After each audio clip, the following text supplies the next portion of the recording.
우리에게 주신 하나님의 말씀은 누가복음 9장 18절부터 27절 말씀입니다.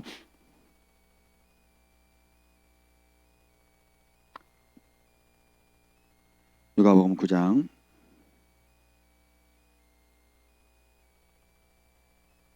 18절부터 27절까지 우리 한 절씩 교독하겠습니다.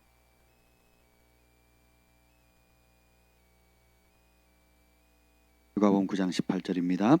예수께서 따로 기도하실 때에 제자들이 주와 함께 있더니 물어 이르시되 무리가 나를 누구라고 하느냐. 대답하여 이르되 세례 요한이라 하고 더러는 엘리야라 더러는 옛 선지자 중에 한 사람이라 살아났다 하나이다. 예수께서 이르시되 너희는 나를 누구라 하느냐.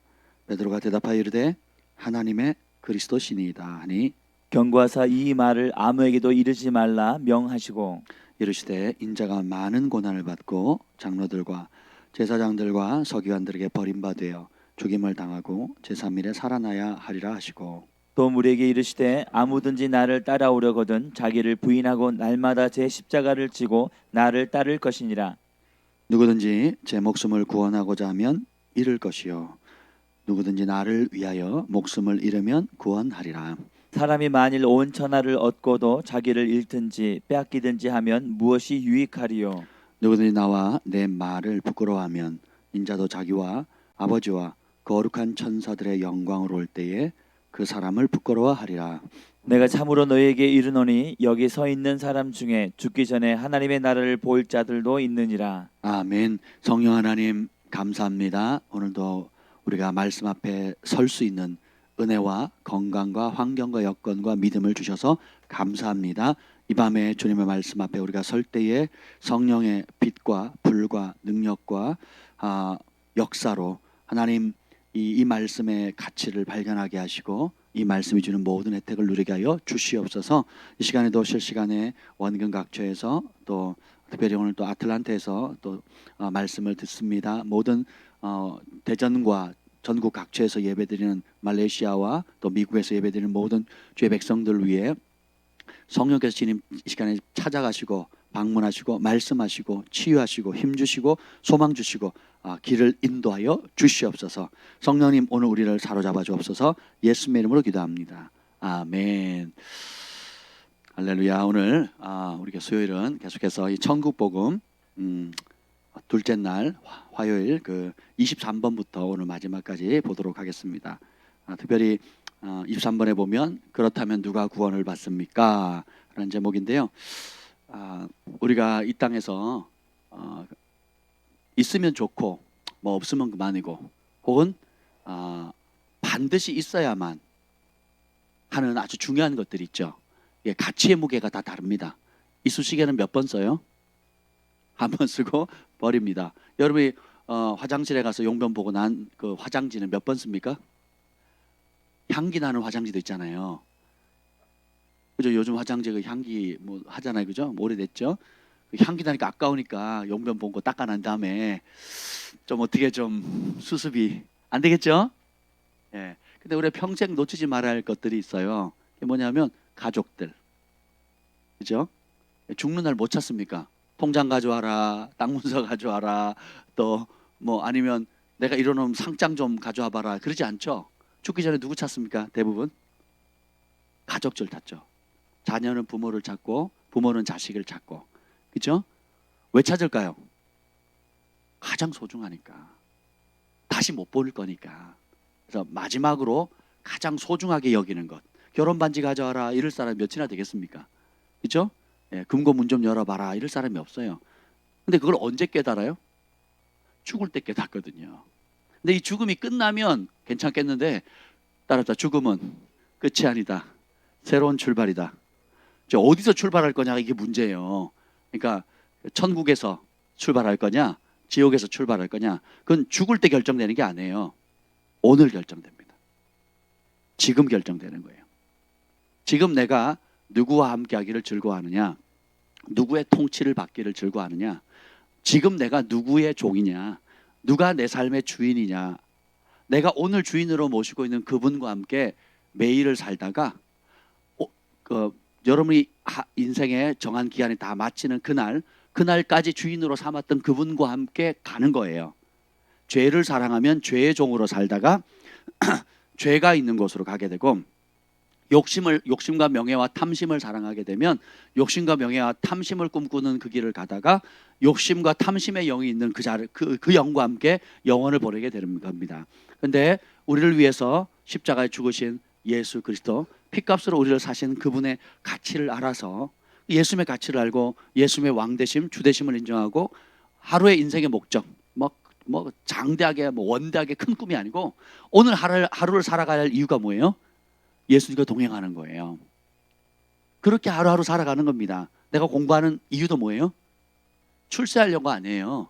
예수님과 동행하기 위해서입니다. 내가 돈 버는 이유도 뭐예요? 예수님과 동행하는 거예요. 그죠? 또 내가 내일을 준비하는 이유도 예수님의 기쁨이 되기 위한 것이고, 그러니까 하루하루가 뭐예요? 내 삶의 존재의 목적, 살아가는 이유, 공부하는 이유, 밥 먹는 이유, 쉬는 이유, 모든 이유가 뭐예요? 예수님이어야 돼요. 그럼 이 사람은 인생을 마무리해서 마지막 그날의 주인이 누구였어요? 예수님이었죠. 그렇죠? 그러니까 죽었어요. 누구와 함께 가요? 예수님과 함께 갑니다. 이게 하나님의 공이에요. 따라서 진짜 주인과 영원을 보낼 것이다. 여러분의 주인이 예수님이면 예수님과 함께 영원을 보낼 거예요. 근데 여러분의 진짜 주인이 예수님이 아닌 다른 그럴싸한 좋은 것이라면 이 땅에서는 속일 수 있어요. 교회 앞에서, 사람들 앞에서, 부부 사이에도, 심지어 목사님 앞에서도 이렇게 속일 수 있습니다. 근데 하나님은 불꽃 같은 눈동자를 계시고 사람의 영혼은 여호와의 등불이라 그랬죠. 영혼을 꿰뚫어 보시는 하나님 앞에 속일 수 있다 없다? 없게 되는 겁니다. 그래서 예수님이 천하를 얻고도 네 목숨 잃어버리면 무슨 소용이 있겠느냐? 제일 소중한 게 뭐예요? 목숨이에요. 영혼입니다. 예수님께서 오늘 굉장히 중요한 말씀을 하세요. 따로 기도하실 때에 18절 한번 읽어보겠습니다. 시작. 예수께서 따로 기도하실 때 제자들이 주와 함께 있더니 물어 이르시되 무리가 나를 누구라고 하느냐. 예수님이 이제 유명해졌어요. 가는 곳마다 기적을 행하고 하니까 사람들 사이에 수근수근합니다. 그 8절 9절에도 보면 어떤 사람은 엘리야가 나타났다고 하고, 어떤 사람은 옛 선지자 중에 한 사람이 다시 살아났다고, 또 요한을 죽였던 헤롯 왕은 쫌니다. 요한이 살아났다. 큰일 났다. 이제 너무 그 기적이 도저히 사람이 할 수 없는 어마무시한 기적을 행하니까 이제 그런 소문이 돌았어요.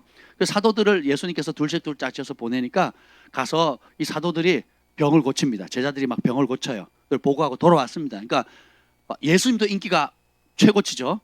예수님의 제자들이 12제자들도 나가니까 따라서 예수님처럼 예수님과 똑같은 능력이 나타나는 거예요. 귀신 내어 쫓고 병 고치고. 그러니까 제자들의 사기도 충천했겠죠. 그죠? 왕도 쫄 정도로 헤롯 왕, 분봉왕 헤롯 왕도 막 쫄아가지고 자기가 의인을 죽였잖아요. 선지자를 죽였잖아요. 와, 이렇게 막 쫄고 있고. 그 예수님이 능력이 나가니까 인기가 최고치. 요 사건 직전에 그 유명한 오병이어 사건이 있거든요. 보리떡 5개, 물고기 2마리로 남자만 5,000명을 먹어요. 그럼 남자가 따라가는 곳에 꼭 누가 있어요? 여자가 있어요. 그러니까 여자가 가는 곳에 또 뭐가 있어요? 아이들이 있죠. 그러면 보통 모임에 가면 남자가 많아요, 여자가 많아요? 자, 낮 시간에 남자는 뭐 해야 돼요? 여자는 뭐 하죠? 수다 떨어야 되잖아요. 대화할 상대, 말만 걸어주면 모이잖아요. 그러니까 남자가 많이 모이겠어요, 여자가 많이 모이겠어요? 여자가 뭐 커피숍 가보세요. 전부 다 여자입니다. 가끔 남자가 있어요. 저 같은 목회자예요. 신방한다고 앉아있는 분들 전부 다 여자입니다. 낮 시간에 그래도 티 마시고 조용히 앉아서 뭔가를 배울 수 있는 사람은 여자들이에요. 근데 이 헌신된 남자들 5,000명이 모여가지고 예수님의 말씀을 들으려고 온 겁니다. 그러면 어마어마한 파장이죠. 그러면 어마무시한, 그러니까 여자가 보통 3배에서 4배 많으니까 4배만 합시다. 그럼 얼마예요? 542 아니 그러니까 4배죠. 4배에다가 그리고 애들이 꼭 그 당시에는 7명 10명씩 낳았단 말이에요. 진짜로요. 지금도 이스라엘 사람들 많이 넣거든요. 그러니까 7명 10명씩, 우리도 유교 동란 이후에 12명 막 10명씩 낳았잖아요. 그 7남매 8남매 기본이었거든요. 그죠? 근데 요즘 10대 아이들 그 조사를 했던데 60%가 아이를 안 갖겠대요. 10대 아이들 결혼해서 아이를 가질 이유가 없다. 좀 이루 다 자기 중심적으로 살아가거든요. 근데 그 당시에는 보세요. 그러니까 보통 10남매 나왔단 말이죠. 그럼 절반만 왔다고 칩시다. 불편하세요? 독수리 오영재. 우리도 지금도 5명 들었고 제가 우리 봤을 때 한 7명, 8명까지도 갈 수도 있을 것 같아요. 어디 갔대? 네, 기범 형제님 가정 지금 독수리 오영재 지금 됐습니다. 보세요. 그러면 야, 딸린 식구만 해도 아마 애들 생각해 보세요. 동네에 딱 누가 등장하면 어린애들 막 몰려들죠. 아직도 기억납니다. 동네 거지가 한 명이 왔어요. 그랬더니 우리 동네 애들 어린이들이 전부 다 모였습니다. 그 거지 보려고. 거지가 좀 정신이 나갔거든요. 그러니까 막 온몸이 막 꾀죄죄 한데다가 막 이상한 소리 하니까 애들이 막 놀래요. 그러다가 한 애가 돌을 던지기 시작했습니다. 그랬더니 동네에 있는 모든 아이들이 나가서 돌을 던지기 시작했어요. 그러니까 막 애들이 던지니까 막 이러면서 하지 마라 그러면서 막 도망가고 쫓아갔던 기억이 나요. 그러니까 시골에서는 뭐 여러분들은 서울에 살아서 누가 뭐 뭔 짓을 해도 별로 관심이 없는데 시골에서는 누가 하나 툭 튀어나오면 어떻게 해요? 동네 사람들이 다 모입니다. 이 갈릴리가 그런 지역이거든요. 촌동네잖아요. 예루살렘에서 제일 북다운 끝자락. 그러니까 이방인들과 섞여 사는 아주 안 좋은 곳. 근데 거기에 왕도 떨만한 유명인이 나타났어요. 그럼 애들이 뭐 하겠어요? 마이크 하나 주면 애들이 쫙 쓰잖아요. 똑같습니다. 다 모인 거예요, 사실. 그러니까 사실은 5천 명이 아니고 거기에 제가 봤을 때 10배는 더 해야 될 것 같아요. 최소. 그죠? 5만 명 이상은. 그래가 매겼잖아요. 그러니까 막 지금 예수님도 인기 절정, 제자들도 나가서 병 고치고 인기 절정. 그리고 그 직전에 또 막 이 식량 문제를 해결했잖아요. 식량 문제를. 기적을 행하잖아요. 그러니까 막 피크에 올랐을 때 예수님이 질문하십니다. 너네는 사람들이 나를 뭐라고 하느냐? 그랬더니 엘리야 같은 어마무시한 선지자입니다. 아니 세례 요한이 죽었다가 살아났다고들 합니다. 그랬더니 예수님이 유명한 말씀하시죠. 그러면 너희는 나를 누구라고 생각하니? 이렇게 질문합니다. 그때 베드로가 유명한 말 있죠. 하나님의 그리스도시니라. 주는 그리스도시요 살아계신 하나님의 아들입니다. 이렇게 얘기를 하거든요. 벌써 첫 다른 거 뭐예요? 주잖아요. 주. 베드로가 나이가 많았을까요? 예수님 나이가 많았을까요? 왜냐하면 나이가 들면 배가 나오잖아요. 베드로. 예수님 결혼했어요? 안 했어요? 베드로는 했거든요. 그죠? 그 베드로였잖아요. 배도 나왔고 결혼도 했고, 그죠? 기본적으로 베드로가 더 잔뼈가 굵었죠. 자기 배도 가지고 있었고 요한도 자기 배를 가지고 있거든요. 그러니까 아버지와 더불어서. 그러니까 그래도 시골에서 나름 선주예요, 선주.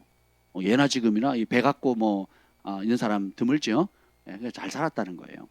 근데 그럼에도 불구하고 그 예수님과 함께하면서 예수님이 처음 그 베드로를 만났을 때 기적을 행하잖아요. 그물이 찢어질 정도로 물고기를 많이 잡죠. 그랬더니 베드로가 엎드려 가지고 주여 저는 죄인이로소이다. 나를 떠나소서 그러거든요. 그러니까 진리에 아무 참소, 아무 정죄하지 않았는데 이거는 사람이 아니라는 걸 안 거죠. 그러니까 자신의 실상을 너무도 그러니까 하나님의 영광이 딱 임하면 진짜 성령의 역사가 임하면요. 질문하지 않아도 말하지 않아도 이건 진짜 체험해 본 사람 압니다. 하나님 앞에 벌거벗긴 모습으로 투명하게 다 드러나 버리는 거예요. 영적 체험이 중요한 게 인생의 전환점을 가져오거든요. 딴소리 딴질문 너 작년 여름에 뭔 짓 했어? 너 지난번에 뭔 짓 했어? 묻지도 않습니다. 그냥 빛 가운데 와서 예수님이 진짜 한마디 뭐 툭툭 던지잖아요. 그럼 그 인생을 송두리째 한마디로 농축시키는 그 말씀이 되는 거예요. 완전 꿰뚫어버리는 말씀. 잊을 수가 없죠. 그러니까 베드로가 그 말씀의 파장 때문에 나는 죄인입니다. 나를 떠나소서. 그러면서 예수님 뭐라고 불러요? 동네의 동생이라고 부르는 게 아니고 그 갈릴리나 예수님이 나사렛이나 지금 베드로가 있었던 곳이나 거기 걸어 다닐 수 있는 거리에 걸어 다닐 수 있는 먼 거리 아니에요. 이웃 동네예요. 이웃 동네. 나중에 기회가 되면 우리 교회 식구들 예루살렘에 이제 가게 되면 꼭 그걸 하고 싶어요. 예수님이 요한복음에 있는 가나 혼인 잔치부터 시작해가지고 예수님이 주사역했던 갈릴리 지역을 실제로 하루에 4시간씩 걸어 다니면서 예수님의 사역 같은 현장을 보는 그렇게 할 수 있거든요. 그걸 꼭 하고 싶습니다. 같은 동네에 있었던 동네 사람인데 뭐라고 불러요? 하나님의 그리스도입니다. 이렇게 얘기를 하거든. 주는 그리스도시요 살아계신 하나님의 아들입니다. 사람들은 뭐라고 불렀어요? 목수의 아들이라고 불렀고 나사렛 출신의 촌뜨기로 불렀거든요. 그러니까 베드로는 3년 반 동안 이게 초창기지만 계속 있으면서 예수님의 가치를 하나둘씩 발견하잖아요. 무리를 걷지를 않나. 보리떡 5개 물고기 2마리로 뭐 남자물 5천 명, 뭐 5만 명 이상의 사람을 먹였으라고 저는 생각을 합니다. 그러니까 수많은 사람들을 이렇게 먹였죠. 야, 그걸 직접 다 봤잖아요. 죽은 자를 살리고 무엇보다 문둥병자를 고치는 거 충격받았을 겁니다. 그죠? 또 이 중풍병에 걸려가 대소변을 받아내는 사람들.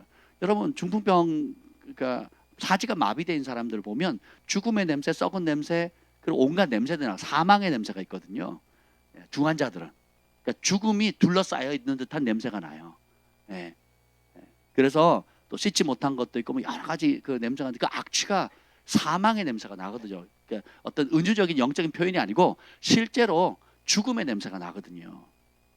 근데 그런 사람이 와서 벌떡 일어나서 주님을 찬양하면서 나가는 모습을 봤으니까 야, 부인하지 못하는 거죠. 그래서 베드로를 통해서 이것을 복음서에 다 기록한 목적이 뭐겠습니까? 질문하는 거예요. 여러분은 예수님을 누구라고 생각하십니까? 이거예요. 너는 나를 누구라고 생각하니? 이렇게 질문하는 거예요. 그랬더니 엘리야 같은 선지자가 났습니다. 혹은 세례 요한이 죽었다가 살아났습니다. 또 혹은 뭐 다 뭐예요? 사람이라는 거예요? 하나님이라는 거예요?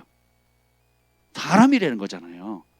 사람 중에 특출하고 사람 중에 특별한 선지자고 사람 중에 좀 뭔가 있는 다 사람의 수준, 땅의 수준에서 이해를 하는데 다른 복음서에 보면 베드로가 주는 그리스도시요 살아계신 하나님의 아들입니다 이렇게 얘기를 하니까 그 말은 뭐예요? 사람이다 하나님이다? 하나님이라는 거예요. 주인이시다, 왕이시다, 하나님의 아들. 뭐죠? 누구죠? 왕의 아들은 왕이 되는 거잖아요. 그럼 하나님의 아들은 하나님이죠. 그죠?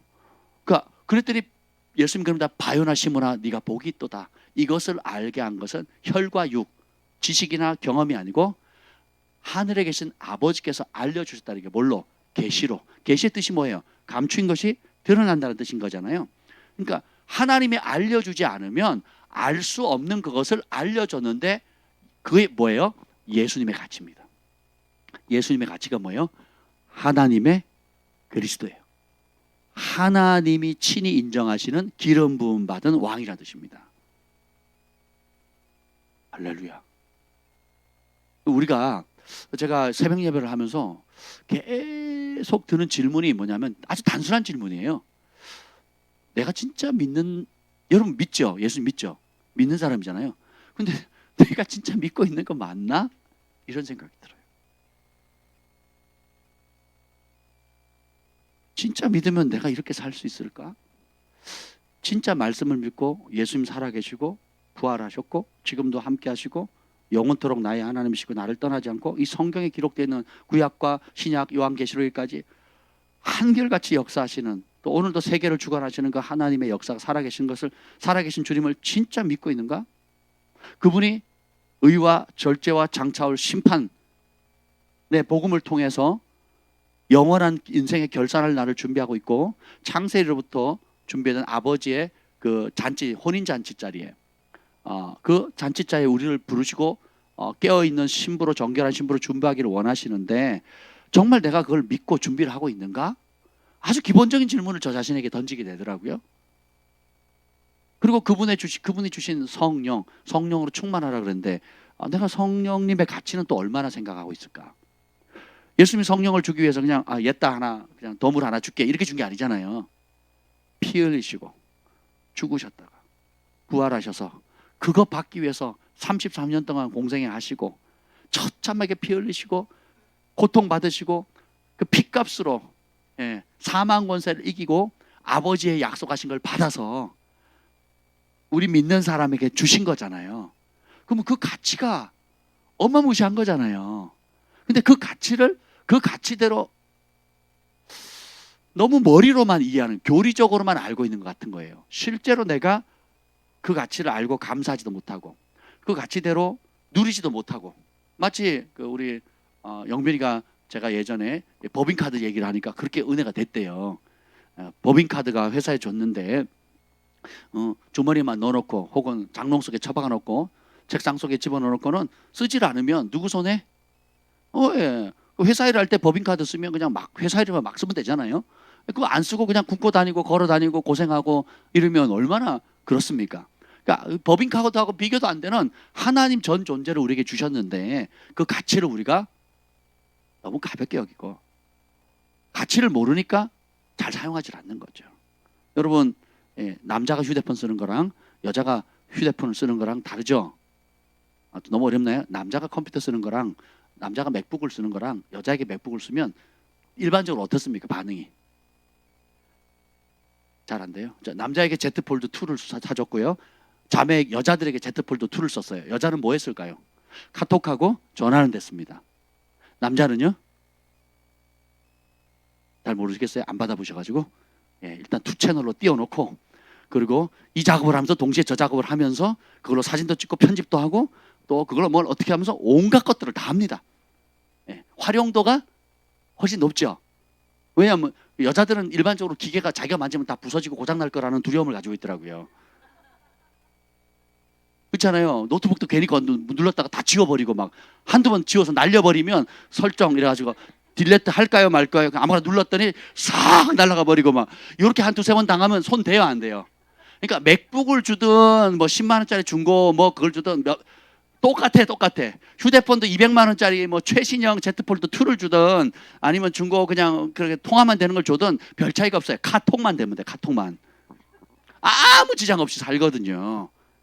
우리가 하나님이 놀란 어마무시한 하늘의 자원을 이 성경의 66권이라는 책 안에 수천 페이지에 달해 수만 가지의 말씀과 약속을 담아뒀는데 실제로 우리가 사용하거나 그 가치를 발견하는 것은 정말 그 200만 원짜리 휴대폰 최신형 휴대폰을 사가지고 통화만 하고 카톡만 하면 그걸로 행복해하는 거죠. 나 200만 원짜리 들고 다닌다. 이거 자랑하는 거 외에는 뭐가 있겠습니까? 그렇죠? 네. 우리가 제가 오늘 이 밤에 준비를 하는데 예수님의 가치 우리가 한 번 더 생각해 볼 필요가 있겠다 하는 생각을 듭니다.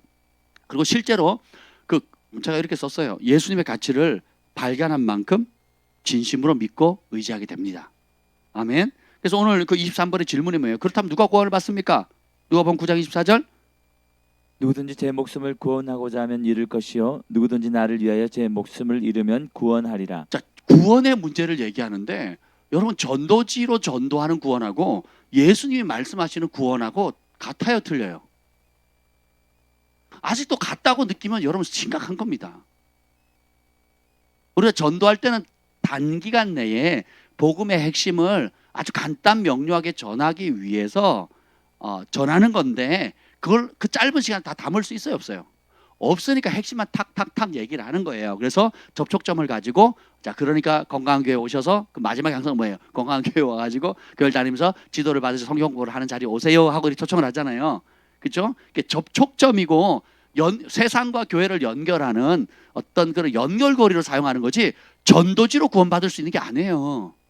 전도지에 담겨 있는 그 교리로 그 짤막한 이야기로 전하면 사람들이 다 지각하게 해석합니다. 공짜 티켓 주겠다는데 안 받는 사람 어디 있겠어요? 그렇잖아요? 예. 그렇게 되는 게 아닙니다. 근데 실제로 예수님이 말씀하는 마태, 마가, 누가, 요한복음, 복음서에서 말하는 그 진짜 복음, 구원을 받는 복음을 보면요. 그렇게 전도지에 동의한다고 구원받을 수 있는 구원의 길이 아니라고요. 좁고 협착해서 찾는 이가 많다 적다? 적대요. 여기 보면 구원하려면 조건 하나밖에 없습니다. 누구든지 제 목숨 구원하고자 하면 오히려 잃을 것이고 누구든지 비리리를 위하여 누구를 위하여? 예수님을 위하시는 분만 아멘. 근데 어디까지 위해야 돼요?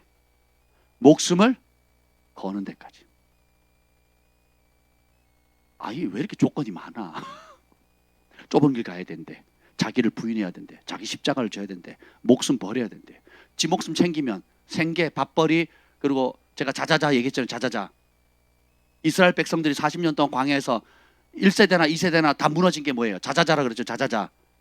자고 또 자고 또 자라 이런 뜻이 아니고 자신을 위해, 자식을 위해, 자기 자산을 위해서. 요거 세 개 건들면 이제 확 뒤집어집니다. 그리고 어떻게 하나님 원망하고 돌 들어서 모세를 쳐서 죽이려고 그래요. 출애굽할 당시 온갖 기적을 봤지만 자식이 굶거나 자신이 목마르거나 자기의 우양 갖추기 힘들면요 바로 들고 일어나서 칩니다. 1세대가 죽고 2세대가 가나안 땅을 정복하기 직전에도 이제 에돔으로 인해서 길이 험악하고 또 물 때문에 어려워합니다. 그러니까 또 그 출애굽 2세대는 또 어떻게 합니까? 2세대 똑같이 일어나죠. 뭐 때문에? 원망하는 내용이 뭐야? 이러다가 우리가 죽고 우리 자식과 우리의 우양 가축이 죽을 것이다. 이럴 때를 왜 끌어왔느냐라고 다시 욕을 합니다. 그럼 어디로 돌아가죠? 애굽이 뭐 하던 곳인데? 종살이 하는 거죠. 종살이 하는데 떡고물을 줘요. 뭐예요? 가마솥에 소고기를 주거든요. 고기를 주거든. 그 고기 맛에, 사단이 주는 지업 열매 맛에, 세상에 육체의 욕구를 마음껏 하나님을 기적은 좋고 혜택은 좋은데 하나님의 법대로 살려니까 힘든 거예요. 하나님 축복도 좋고 능력도 좋고 표적도 영적 체험도 좋은데 하나님의 법이 뭐예요? 한마디로 거룩하게 살아라, 구별되게 살아라, 이거 아니에요. 무엇과 구별되게? 이전에 종살이 하던 육체의 욕구를 따라 세상의 부귀영화, 육체 정력, 안목 정력, 이성의 정력, 그걸 따라 살지 말고 하나님처럼 살아라, 이거 아니에요.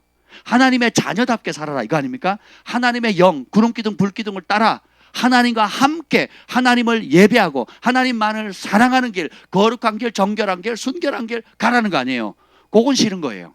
왜냐? 내가 그 애굽으로 돌아가려고 하는 이유가 뭐예요? 그런 음식, 또 자산, 또 자식을 통해서 결국 내가 얻고자 하는 건 내 마음대로, 내 육체가 원하는 욕구대로 살고 싶은 게 강한 거잖아요. 교회 와서 사업이 잘 되고 자녀가 좋은 학교 가고 또 여러분이 좋은 차나 집을 얻고자 하는 목적이 뭐예요? 자기를 위한 거예요. 자기를. 그러니까 그 복을 받으려고 하는 게 결국 자기가 복을 받기 위한 거예요. 자기가. 이게 뭐예요? 애굽의 영이거든. 애굽의 영. 그러니까 그거 맞춰주면 가만히 있어요. 근데 거기에 조금이라도 건들면 마치 암콤이 새끼를 빼앗겼을 때 반응이 나타나는 거죠. 근데 예수님은 그 길 가서 구원받을 수 있다 없다? 없다고요. 뭐라고 얘기를 해요? 누구든지 누구를 위하여? 예. 예수님을 위하여 목숨을 잃으면 구원하리라 그랬어요. 자, 그러면 봅시다. 왜 목숨을 걸까요? 예수님이 그냥 착하게 살아, 그냥 도덕적으로 살아, 혹은 예수님께서 그냥 예를 들면 100점 있다면 한 70점 이상, 혹은 좀 커튼에 올려서 80점 이상으로 점수만 맞을 정도 적당히 잘 살아, 이렇게 말씀하지 않는다니까요. 구약이나 신약이나 하나님께 쓰임받던 존귀했던 사람들은 예수님을 90%로 사랑한 사람이 없어요. 하나님을 70%, 80%, 98%로 사랑한 사람이 없습니다. 다 어떤 사람이에요? 전부를 드린 사람. 요셉이 하나님이 전부가 아니었다면 형들을 살려뒀겠어요? 여러분 같으면 살려두시겠습니까? 앞끝은 없을지 몰라도 뒷끝은 짱 우리가 있잖아요. 특별히 유다를 가만 냅두겠어요? 유다를 파는데 요셉을 인신매매하는데 제일 앞장섰거든요. 유다가 가만 두겠냐고요? 가만 안 두겠죠. 그러니까 얼마나 떨렸으면 아버지가 죽으니까 와서 빌잖아요. 절하면서 빌잖아요. 그러니까 요셉이 화를 내는 게 아니고 울어요. 그가 연단을 통해서 하루아침에 그렇게 되진 않았지만 걱정하지 마소서, 형들이 보낸 게 아니고 하나님이 앞서 보냈습니다. 왜요? 나와 우리 가족과 형제들을 구원하기 위해서. 방법은 우리의 생각하는 방법이 아니었지만 하나님이 하셨습니다. 그리고 내가 이 자리에 온 것도 누가 하신 거라고요? 하나님. 그 연단을 하신 분도 하나님, 통과하게 하신 분도 하나님, 그 계시적인 꿈을 해석할 수 있는 지혜도 하나님 주셨고, 그 예굽을 통치할 수 있는, 지속적으로 통치할 수 있는 지혜도 하나님 주신 거예요. 그러니까 모든 그 삶의 중심이 누구예요? 하나님이신 거예요. 다윗도 보세요. 평생 그 복 받아가지고 결국 하는 게 뭡니까? 소원이 뭐예요? 평생 소원이 아버지의 성전 짓는 거 아니겠어요? 왜요? 그것에 주님 만나 보니까 그 보좌를 봤잖아요. 천년 뒤에 올 메시아도 보죠. 그리고 천사도 만나죠. 주님의 음성을 듣죠. 그래서 이는 다윗의 마지막 말이라 여호와의 영이 나를 통해 말씀하시며 그 말씀이 내 혀에 있도다 그랬죠. 이게 이 유언이에요. 유언. 여러분 유언할 때 그렇게 얘기했습니까? 나는 평생에 하나님의 영이 내 안에 있었고 하나님의 영이 내 입을 통해서 말씀하는, 나는 하나님의 영의 통로였어 라고 말하실 자신 있겠냐고요. 다윗은 구약시대 왕이었어요. 왕의 입에서 나온 유언이 뭡니까? 이스라엘에 이는 다윗의 마지막에 이스라엘의 노래 잘하는 자, 예배 잘하는 뜻이거든요. 그러면서 뭐라고 해요? 내 마지막 자신을 평가하는 거예요. 하나님께 예배하는 자였고, 첫 번째 나는 하나님을 예배하는 예배자입니다. 이렇게 얘기해요. 두 번째 뭐예요? 여호와의 영이 나를 통해 말씀하시며 그 말씀이 내 혀에 있도다. 다시 말하면 왕이었지만 누구를 대변하는 대변자예요? 여호와의 영, 하나님의 영이 하나님의 뜻을 이 땅에 풀어내는 데 필요한 통로를 찾으셨는데 그 마음에 합한 자를 발견하셨어요. 그가 누구예요? 다윗이에요. 왕으로 세우셨고, 그리고 어떻게 해요? 그에게 영을 부어주셔서 말하는데 언제까지요? 죽는 날까지. 다윗에게는 뭐예요? 범죄했을 때 왕권은 관심이 없습니다. 한 가지 요구하죠. 주님, 주의 성령을 내게서 걷어가지 말라 그러거든요. 그거 걷어가면 끝장나는 거거든요. 내가 나댄 것은 내 배경이나 상황이나 노력이나 수고가 아니고 나의 나됨은 뭐예요? 내 안에 계신 아버지의 영이라는 걸 안 거예요. 사울왕이 자기를 사위인데 죽이려고 맨날 쫓아다니는 이유가 뭐예요? 하나님의 영을 받은 사람이 하나님의 영을 불순종한 하나님의 영을 대적하니까 뭐가 들어요? 악신 들려다 그랬잖아요. 다른 영이 들어왔거든요. 다른 영이 다른 우상의 영이 들어온 거예요. 그러니까 그걸 보니까 사위고 뭐가 없어요. 그냥 다 죽여버린 거예요. 자기 딸도 팔아버리고 자식도 죽이려고 하고요. 사위도 막 추격대 만들어서 죽이려고 하고. 그걸 몸으로 다 체험했잖아요. 몸소. 나도 죄 지으면 까딱까딱한 저꼴 나겠구나. 하나님께 버림받으면 저렇게 되는구나. 다른 영 받으면 그렇게 되는구나. 그러니까 사울왕보다 더 못된 죄를 지었음에도 불구하고 회개할 때 무엇을 붙잡습니까? 하나님을 붙잡거든요. 하나님께 여러분의 삶의 상황들 여러 가지를 흔들어 보세요. 자신, 자녀, 자산을 흔듭니다. 그것이 학생들에게는 공부나 뭐 친구 관계나 또 사춘기 때는 맨날 그 친구잖아요. 친구 따라 강남 간다고 친구의 목숨을 걸고, 또 결혼기 때는 그 남자 그 여자, 그리고 또 직장, 또 사업, 자격증, 집, 차. 그러니까 평생 뭐예요? 내가 이 땅에서 영원히 살 것처럼 이 땅에서 조금이라도 편해 보려고, 조금이라도 안락해 보려고 하는 그것에 집착해 가지고 이제 그걸 추구하며 살아가는 거죠. 근데 결국은 어떻게 됩니까? 주님께서 그걸 흔들어 보세요. 그러면서 너가 정말 가치 있게 여기는 게 뭐니? 라고 물어보시는 거예요. 특별히 올 한 해는 그런 시즌입니다. 올 한 해 그런 시즌이에요. 여기서 예수님의 왕되심, 예수님만이 전부입니다 하는 걸 통과하잖아요. 어마무시한 일들이 일어날 겁니다. 저는 기대합니다. 저도 그걸 통과하기 위해서 몸부림치고 있어요. 몸부림치고 있습니다. 치열한 영적 싸움을 하고 있어요. 여러분이요, 막 돌아다니면서 사역하고 또 복음을 전하고 또 뭔가 펼칠 때가 있고요. 다윗이 왕으로 통치하면서 전쟁에 나서 승리하고 정복하고 확장해야 될 때가 있고, 또 반면에 어느 시점에 아둘람 동굴 같은 곳에 처박혀 땅이 아니고 숲속에 숨는 게, 산속에 숨는 게 아니라 땅 속으로 기어 들어가는 거예요. 땅 속으로 기어 들어가서 제가 아둘람 동굴 가봤거든요. 그러면 여러분 시골에 그냥 민둥산 같아요. 시골에 그냥 낮은 산들 있잖아요. 동네 가면 태백에 있는 높은 산 말고 그러니까 시골에 있는 그냥 일반 산들 그렇게 높지 않은 그러니까 산과 들판 같아요. 이렇게 언덕진 곳인데 가보면 거기가 토끼들이 살기 좋겠다 이런 느낌. 별로 뭐 출중하게 높은 산도 없고 그냥 일반 이런 약간 이렇게 좀 언덕진, 구름진 그런 산지처럼 보입니다.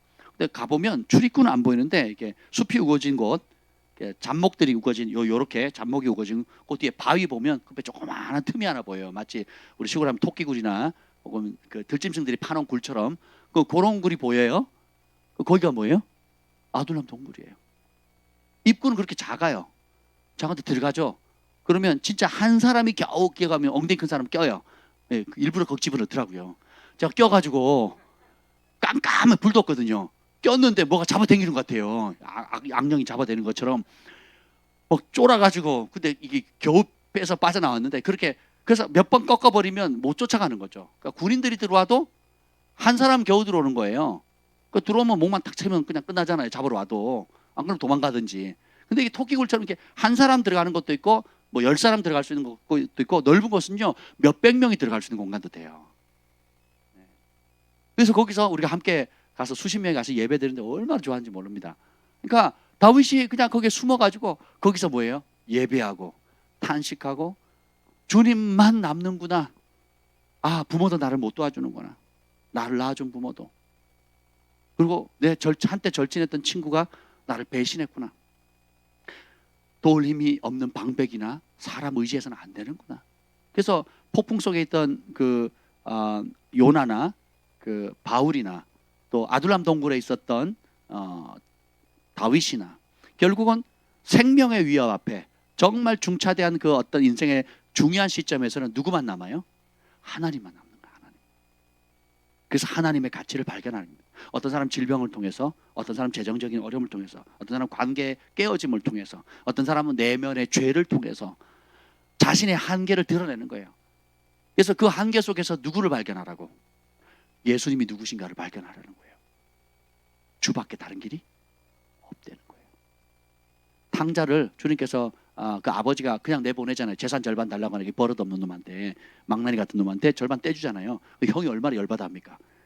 원래 형이 2배로 받아야 되는데 벌써 절반 떼었잖아요. 그렇잖아요. 그러니까 아버지가 그가 가져가면 다 탕진할 줄 알아요, 몰라요?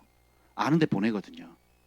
저 같으면요, 창살에 가둬놓고 회개할 때까지 이제 쓴물과 굶길 겁니다. 굶겨. 회개가 됐니? 그러면 이제 근데 그냥 보내거든요. 왜냐하면 사랑은, 진정한 사랑은 스스로 선택하지 않으면 될 수가 없어요. 충성도 마찬가지입니다. 하나님이 소중하게 여기는 모든 덕목들은 우리가 스스로 자발적으로 그 가치를 발견해서 선택하지 않으면 진정한 관계가 될 수가 없습니다. 좀 믿으세요. 믿으셔야 됩니다. 안 믿으면 이런다고 믿을 수 있는 게 아니에요. 부부 사이에 여보, 내가 아까 가장이니까 당신의 머리잖아. 가장이 하나님 권위를 줬잖아. 존경해, 존경. 존경하라고요. 존경이 됩니까? 그런다고? 존경이 되겠어요? 근데 여보, 성경에서 남편은 아내를 목숨 바쳐 사랑하라 그랬어. 목숨 바쳐 사랑해줘. 그럼 됩니까 그게? 밥이나 잘해줘, 밥이나. 그렇게 하지 않겠습니까? 이게 그렇게 되는 게 아니에요. 그럼 뭐예요? 언약이라는 약속과 더불어서 우리가 사랑은 선택할 수 있는 자유 가운데 사랑할 대상을 선택할 때 비로소 이루어지는 거예요. 충성도, 존경도, 감사도, 모든 신뢰 관계는 스스로 선택해야 되는 거예요. 예배도 마찬가지예요. 가인과 그 제물을 하나님 받지 않으시고 아벨과 그 제물을 받으셨다 그랬잖아요. 그렇죠? 근데 거기 보면 그냥 제물을 안 받고 제물을 받았다 이러면 되는데 사람을 얘기합니다. 가인과 제물, 아벨과 제물이거든요. 그 말은 뭐예요? 제물은 뭐 피가 있든 없든 곡물 제사든 뭐 동물 제사든 상관이 없는데 문제는 뭐예요? 그 제물을 바치는 사람이라는 거죠. 그래서 주님이 안 받으시고 막 분내니까 하거든요. 죄가 문 앞에 엎드렸으니까 너는 죄가 너를 원한다. 그러니까 너는 죄를 다스리라 그랬거든요. 그러니까 하나님 안 받으신 이유는 뭐예요? 가인이 죄의 욕구를 거부했다, 취했다. 죄의 욕구를 사랑하게 되는 거죠. 그죠? 그러니까 하나님의 말씀은 죄를 거부하라 그랬고 죄를 다스리라 그랬거든요. 근데 가인은 그보다 죄가 주는 맛, 또 죄가 주는 혜택, 그리고 지도 죄의 욕구로 했을 때 분노를 일으키고 죄의 욕구를 통해서 내가 원하는 걸 가지고 쟁취할 수 있으니까 뭘 선택하는 거예요? 죄를 선택하는 거거든요. 그래서 어떻게 해요? 죄 짓는 삶, 하나님 말씀을 떠난 삶. 그래서 하나님 말씀을 떠난 마음이 떠났어요. 말씀을 떠났는데 겉으로는 똑같이 아주 좋은 재물을 드린다는 거죠. 예배를 드린다는 거죠. 하나님 그래서 가인과 그 재물조차도 안 받으시는 거예요. 근데 아벨은 그 재물뿐만 아니라 그 삶 자체가 히브리서는 믿음으로 예물을 드렸다 그랬거든요. 하나님의 말씀을 믿는 거예요. 하나님의 방법을 믿는 겁니다. 하나님 그분을 믿는 거예요. 그러니까 하나님이 전부인 겁니다. 이 차이가 별거 아닌 것 같은데요. 어마무시한 차이가 나는 겁니다. 여러분이 여기 보면 왜 예수 믿는데 누구든지 나를 위하여 제 목숨을 잃으면 구원하리라. 왜 예수님께 목숨을 걸까? 그거 뭔지 아세요? 진짜 믿으니까. 예수님이 하나님 아들이시고 그분에는 다른 구원의 길이 없고 그분이 나와 함께 하시고 그분의 영을 부어주셨고 그분이 하나님 그분이 장차 오실 거고 우리의 신랑 되시고 혼인 잔치가 있을 것이고 영원한 상급이 있을 거고 영원한 형벌이 있을 것이고 또 우리가 수고한 대로 눈물 닦아 주실 것이고 또 각기 수고한 대로 의의 멸관 생명을 줄 거다. 예수님이 하신 모든 말씀을 믿으니까 이것과 비교가 될 게 있어 없어요? 기본적으로 여러분들이 자 하나님 나라에서 심으면 30배, 60배, 100배 결실을 맺는다 그랬죠. 여러분 지금 전 세계 은행 가운데 뭐 예를 들면 2배면 몇 프로예요? 100%인가요? 200%예요? 2배면? 200%죠. 200%. 그걸 몇 프로? 200%, 200%죠. 그죠? 근데 보세요. 30배를 주면 몇 프로인 거예요? 3000%인 거예요? 제일 낮은 거 30배, 60배, 100배라 그랬잖아요. 그러면 어떤 은행에 맡겼는데 3000%를 줘요. 그럼 그 은행 어떻게 되겠습니까? 망한다고요? 사람들이 다 몰리겠죠. 너무 계산이 빨라.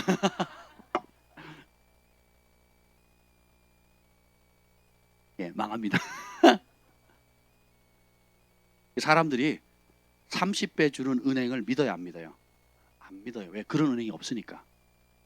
근데 우리가 예수님을 믿으면 예수님이 하나님의 아들이고 살아계신 주는 그리스도시요 살아계신 하나님의 아들인 걸 믿으면 그분이 하신 모든 말씀과 약속과 심판과 상급과 그 정죄에 이르는 모든 것들을 알게 되면 어떻게 돼요? 투자하겠죠.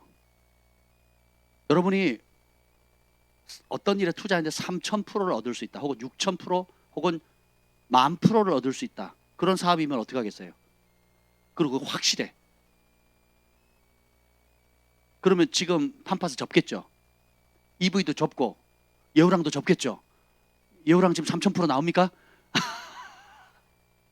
여러분이 하는 어떤 사업도 세상에 어떤 사업도 3000%, 6000%, 10,000% 나는 게 없거든요. 비트코인이요? 네, 비트코인 손대지 마세요, 여러분. 가상화폐잖아요. 돈독으로 움직이는 돈입니다. 돈독으로, 탐심으로 움직이는 돈이거든요.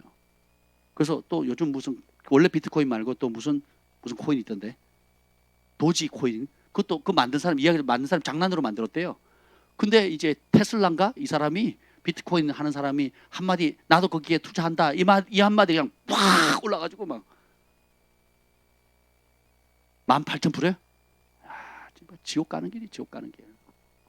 여러분 요즘 젊은이들 주식 투자하고 뭐 집 내서 자기네 가지고 하는데요. 그러지 마세요, 여러분. 로또 뭐 하지 마세요, 여러분. 저 캐나다에 있을 때 저희 그 밴쿠버에 토론토에 계시다가 밴쿠버에 오신 목사님, 감리교회 목사님 계신데 토론토에 있을 때 목회할 때 그 교회에서 로또 당첨 2사람 됐대요. 교회 참 그걸 기뻐할 일인지 나는 교회에서 로또를 그리고 밴쿠버에 담임으로 오셨는데 또 그 교회 사람이 한 분 또 로또가 당첨이 된 거예요. 미국 로또, 캐나다 로또 양이 굉장히 크잖아요. 여러분, 위험합니다. 정말 위험해요. 네. 그러면 그 로또, 근데 보세요. 예수님의 가치를 발견하면 나와 복음을 위해서 집이나 전토나 아비나 형제나 자식이나 버리면 이 땅에서 100배로 되돌려받되 핍박과 환난을 겸하여 받는다 그랬죠. 그럼 플러스 내세에 영생을 얻지 못한 자가 없다 그랬죠. 그러니까 요 말씀만 문자 그대로 믿어도 여러분 인생 어디다 투자하실래요? 아직도 계산이 안 돼요? 아직도 계산이 안 됩니까? 예수님이 첫째로 우리를 살리기 위해 죄값을 구원하기 위해서 자신의 일부를 주신 거라 좋은 것 중에 하나를 주신 게 아니에요. 자신의 물과 피를 아낌없이 전부를 주셨거든요. 이거 어떻게 돼요? 그 전부를 사랑을 깨닫기만 해도 우리는 전부를 걸 수밖에 없어요. 그것뿐만 아니라 플러스 죽음 앞에 남는 것 3가지라 그랬잖아요. 뭐라 했어요?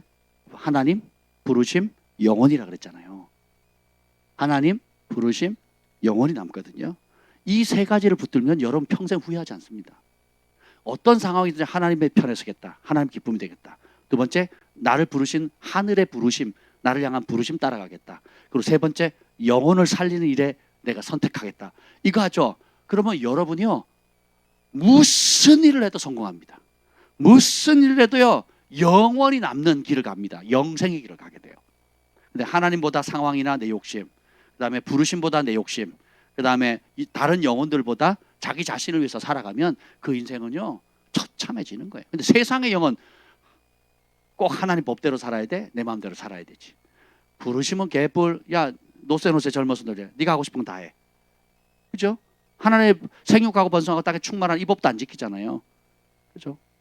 예, 결혼도 안 하려고 하고 결혼을 해도 자녀를 안 가지고 그래요. 생육하고 번성하고 땅에 충만하고 다스리라, 땅을 정복해라, 확장해라 그랬는데 지금 그걸 대적하잖아요. 빌 게이츠가 인구 감축하고 뭐 세계 인구를 얼마나 줄인다 그러고, 그러니까 하나님 대적한 낙태는 막 낙태시켜달라고 그게 여자의 권리라고 막 이러고요. 예? 생명을 뭐 하루에도 지금 어마무시하게 죽잖아요. 우리가 낙태로 인해서 죽는 게. 예? 근데 세월호 사건은 막 명령식 막 그걸 하기도 하고, 또 그 광우병, 있지도 않은 광우병 가지고 나라를 벌쩍 뒤집어 놓고, 또 이 그 뭐야 지금 오늘 하는 코로나, 이 코로나 몇 명 죽었습니까? 예? 몇 명이요? 1,500명이요? 독감보다도 적어요. 독감보다. 예. 생명이 한 생명도 소중하지만 암 환자는요 몇만 명이 되거든요. 교통사고 환자는 이 난리를 칩니다. 이 난리를. 근데 보세요. 그러니까 쓰잘데없는 이기적인 것에는 막 뭐는 애를 쏟는데 정말 생명, 죽어가는 영혼들을 살리는 것에 관심이 없는 거죠. 그러니까 뭐예요? 다 누구를 위해 살아요? 자 하는 거예요. 자기를 위해, 자녀를 위해, 자산을 위해서. 그래서 땅에 썩어질 거 살아가는 겁니다. 그런 사람은 자, 왜 어떤 사람은 목숨을 걸고 주님을 따르는데 또 다른 사람은 또 이제 예수님을 안 믿는 사람들 얘기하는 게 아니에요. 지금 제가 얘기하는 건 교회 안에 얘기해요. 교회 안에. 교회 안에 똑같 두 종류의 사람이 있어요. 예수님이 하면 목숨을 거는 사람이 있고, 꼭 굳이 그래야 돼요, 목사님? 목사님 꼭 그래야 돼요. 나 그냥 좀 조용조용히 그냥 적당히 다니고 싶어요. 이런 분들이 많아요. 목숨 걸겠다는 분이 많아요. 적당히 다니는 사람이 많거든요. 왜 목숨을 아낄까? 왜 적당히 다니고도 만족할까요? 진짜는 목숨을 거는 사람은 왜 목숨을 거느냐? 진짜 믿으니까 그래요.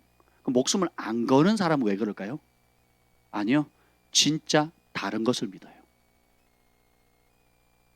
목숨을 거는 사람이나 예수님을 위해서 목숨을 거는 사람이나 목숨을 걸지 않는 사람은 똑같이 진짜 믿는 게 있어요. 그러니까 예수님께 목숨을 거는 사람은 누구를 진짜 믿는 거예요? 예수님을 그래요. 사는 이유, 돈 버는 이유, 공부하는 이유, 또 오늘도 내가 일상의 생활을 영위하는 이유가 다 뭐예요? 예수님과 그분의 기쁨이 되는 거예요. 그러면 예수님께 목숨을 안 거는 사람들은 뭐냐? 예수님을 안 믿는다는 차원보다는 뭐예요? 내가 진짜 믿는 무엇이 있어요? 거기에 목숨을 거는 거예요. 자기, 자식, 자산에 목숨을 거는 겁니다. 그거 건들죠? 새끼 곰을 잃은 그 암콤처럼 이제 막 난리가 납니다. 난리가. 지금 정부가 건들지 말아야 될 걸 건드렸잖아요. 뭐예요? 부동산이에요. 부동산. 뭡니까? 자산이잖아요. 자산. 젊은이들이 20대들이 돌아섰어요. 뭐 때문에? 직장과 생계가 이랬다가는 망하겠다. 우리 부모님도 재산세, 취득세, 뭐 온갖 세금을 뭐 30만 원, 50만 원 띡 던져 줘 놓고는 막 수천만 원 빼가니까, 그리고 막 집 한 채 있는 게 무슨 죄라고, 그죠? 집 한 채 있는 게 무슨 죄라고 막 거의 폭탄을 터뜨리는 거예요. 자기들이 사준 것도 아니면서, 정권 잡았다고 자기들이 사준 것도 아니면서 다 빼가잖아요. 그리고 나라 비전 지금 2천조가 넘었죠. 근데 그것도 모자란다고 지금 그 이재명 씨가 되면 더 풀겠대요. 국민의 건강이나 안녕이나 후세들 전혀 생각하지 않고, 세금 걷어가지고 온갖 자기 정권으로 북한에 퍼주고, 그러고 있는 겁니다. 보세요. 근데 지금 전 정권이, 지금 요즘 이제 현 정권이 그 백신도 막 멀쩡한 사람 죽잖아요. 죽으면 다 기저질환이래. 기저질환 없는 사람도 죽어 나가잖아요. 이제는. 왜냐면 의료인들은 의무적으로 맞아야 되거든요. 이게 무서운 겁니다. 이게. 안 그러면 의료 활동을 못 하니까. 특히 간호조무사 같은 분들 멀쩡하게 있는데 걸려가지고 사진마비 걸려가지고 남편이 난리가 났죠. 정부에서 모른다고 나 몰라라 그러고, 나중에 다 걸고 난 뒤에 합산해서 청구해라고 막 이러고 계속 회피하는 거예요. 회피하는 거. 단 한 명도 백신 때문에 죽은 사람이 없대요. 단 한 명도 백신 때문에 뭐가 문제가 이런 사람이 없다고 지금 정부는 발표하는 거예요. 미국은요, 한 사람 딱 걸렸으니까 폐쇄시켰거든요. 사용하지 마라. 한 사람 때. 왜냐면 치료 목적과 예방 목적이 다르잖아요. 그죠? 예방 치료 목적이면 야 이거 외에는 방법이 없으니까 한번 써보자. 그러면 잘 될 수도 있고 안 되면 죽을 수도 있고. 그러면 그 치료 목적은 그렇게 본인의 선택에 의해서 할 수 있는 건데 이거는 예방하는 거잖아요. 예방 주사 맞다고 죽는 게 예방입니까? 그건 죽이는 독약이죠. 그걸 지금 정부가 속이고 있는 거예요. 국민들이 이제 속을 때 질대로 질린 거죠. 근데 그거보다 더 무서워요. 그럴 때도 뭐 백신 아무리 얘기해도 뭐 광화문에서 뭐 태극 집회를 난리쳐도 꼼짝 안 하던 백성들이 뭘 딱 건드니까 부동산 건드니까 자산 건드니까 다 돌아서잖아요. 다 돌아서잖아요. 그만큼 이 만몬, 생계, 자기를 위한 자기 사랑은요 뿌리가 깊어요. 야 무섭죠. 예수님 말씀을 왜 못 줬습니까? 그걸 믿거든요. 예수님 보이지 않고 교회를 다니는 건 좋은데 내가 목숨 걸 만한 가치는 없다라고 생각하는 거예요. 그럼 내가 진짜 목숨 걸 가치가 있다는 건 뭐예요? 세상에 내가 인정받겠다는 거예요. 사울왕처럼 왕으로. 또 내가 여러분 각 분야가 있잖아요. 사업으로 혹은 뭐 학업으로 혹은 뭐 결혼을 통해서 또 뭐 기타 뭐 여러분들이 꿈꾸는 무엇이 있겠죠? 아니면 자식을 통해서라도 내가 뭔가를 좀 얻고 싶다. 그러니까 여러분 이 이 삼자를 조심하셔야 돼요. 삼자 대면하셔야 돼요. 삼자를 여러분 직접 대면하셔야 돼요. 나는 정말 자기 사랑의 늪에서 벗어났는가? 주님 말씀하시면 내 목숨까지라도 주께서 목숨 바쳐서 나를 구원하신 것처럼 나도 내 목숨을 주님께 온전히 드렸는가? 내 자식 주님이 주셨는데 이 자녀도 주님의 것으로 그러니까 아니면 내가 친구도 쥐고 있는가? 어떤 분이 우연히 잠깐 얘기를 했는데 교회 기도하러 오셨더라고요. YMOM에 기도하는데 잠깐 얘기를 했는데 자녀가 30이 넘었는데도 자녀 때문에 이제 다른 교회를 다니신대요. 남편은 자녀가 30이 넘은 자녀가 교회를 잘 적응을 못한다고 이렇게 다니신다고 그러더라고요.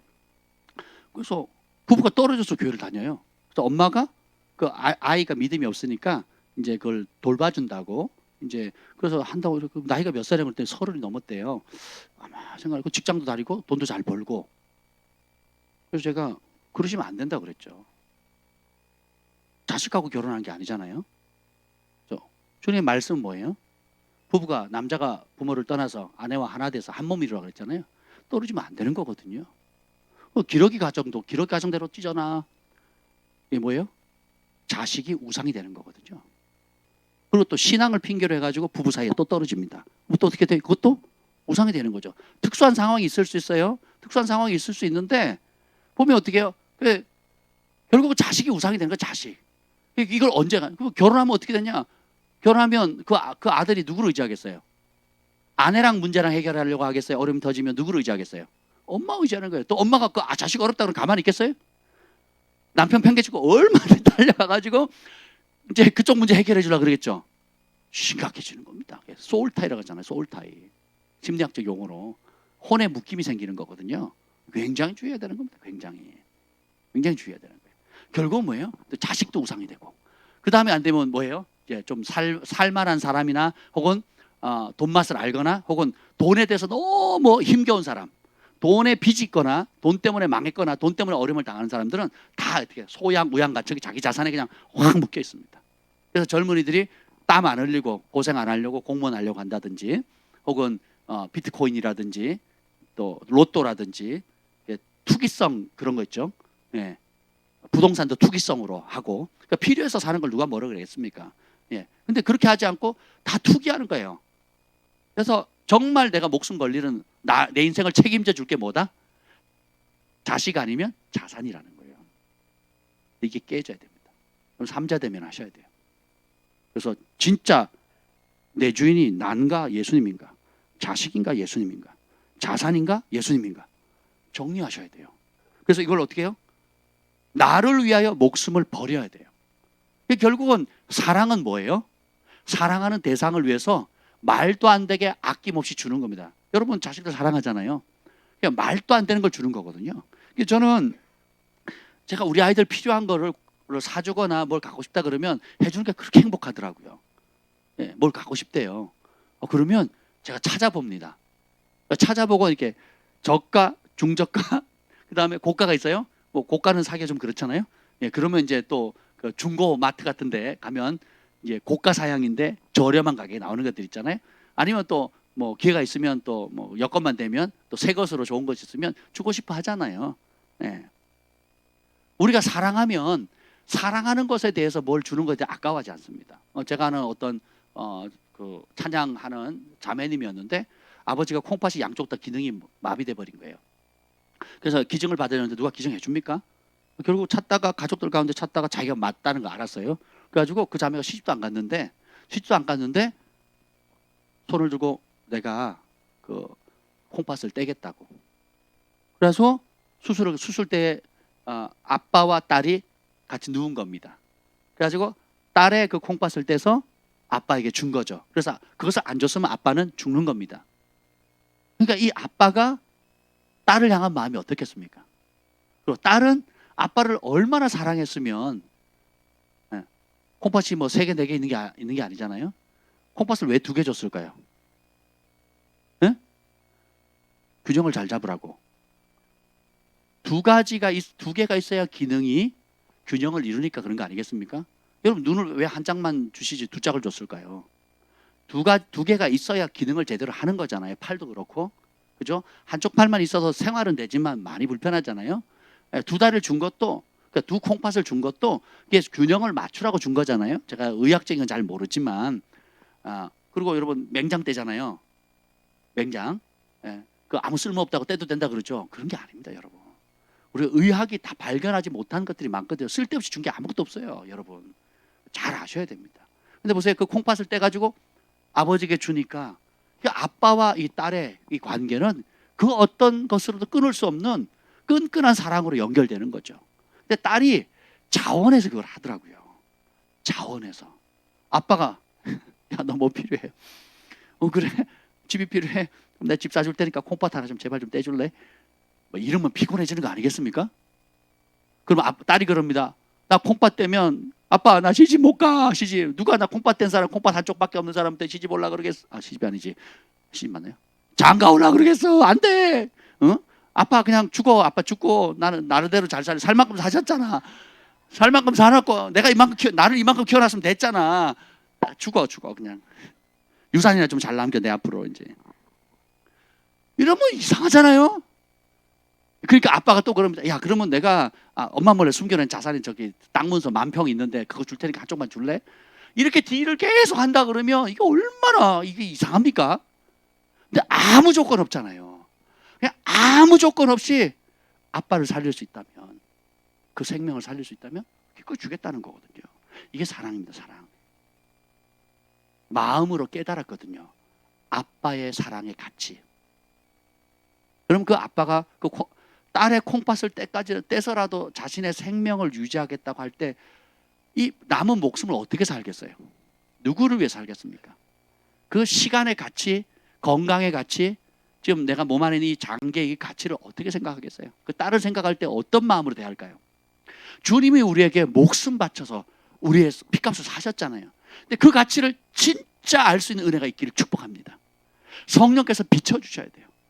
머리로 이론이 아니라 진짜 예수님, 김 목사님 나를 간증한 것처럼 십자가에 지고 가신 예수님을 환상으로 보든 꿈을 보든 아니면 말씀을 읽다가 성령께서 그렇게 깨달음 주시든, 저는 그렇게 그 장면을 본 적이 없어요. 영화로만 봤지 본 적이 없습니다.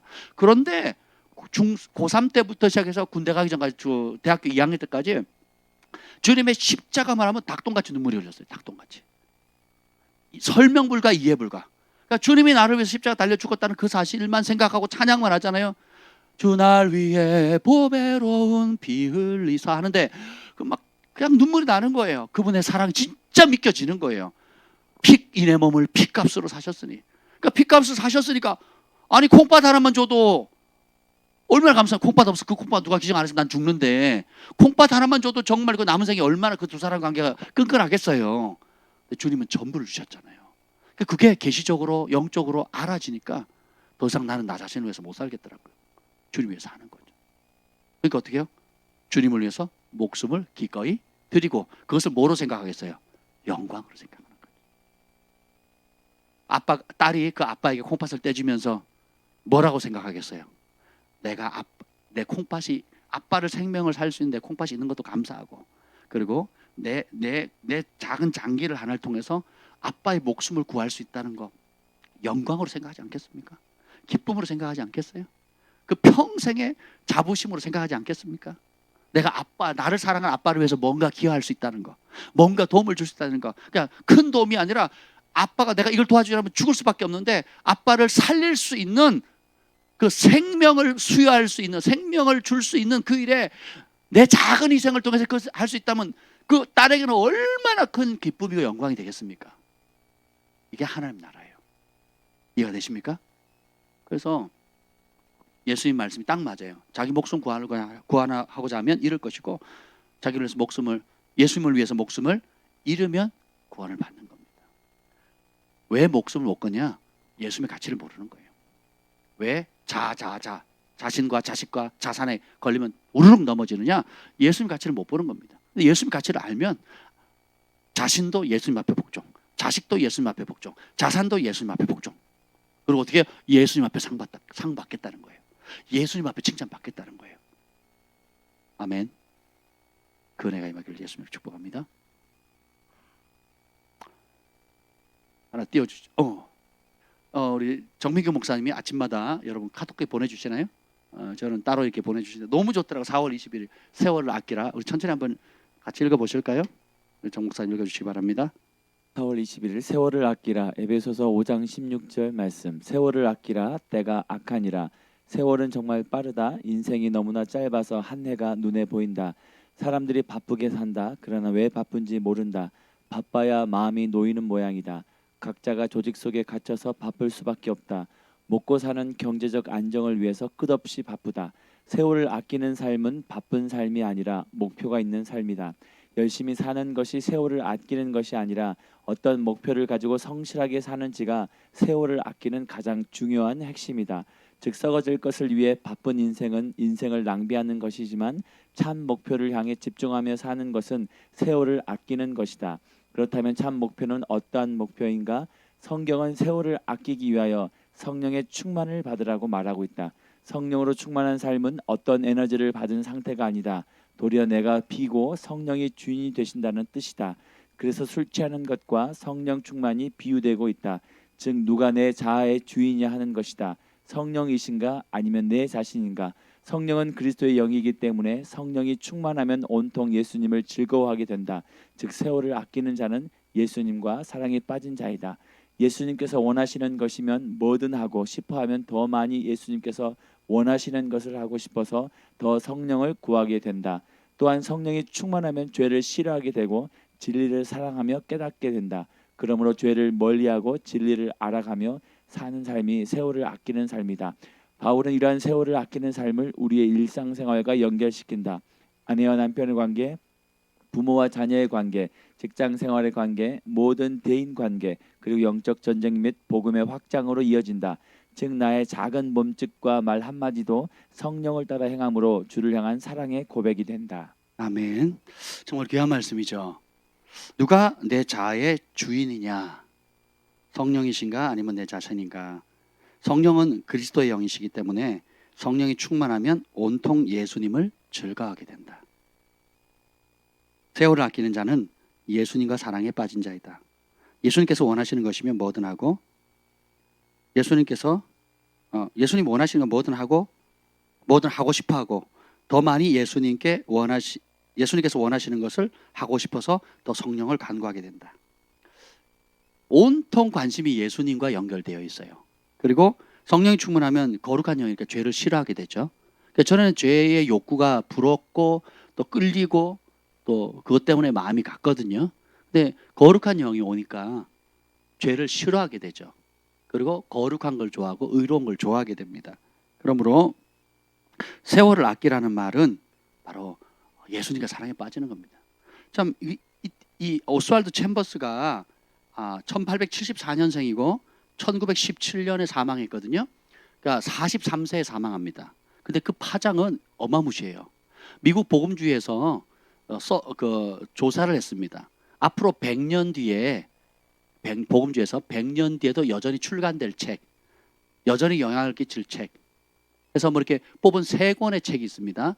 그 중에 첫 순위가 뭔지 아세요? 이 오스왈드 챔버스의 주님은 나의 최고봉이란 책이에요.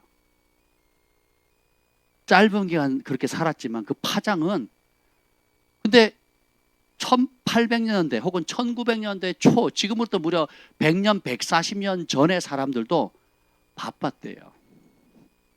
뭐 때문에? 먹고 사느라고. 예수님이 재림하실 때 죄송해요, 죄송해요, 정말 잔치에 갈 수 없어.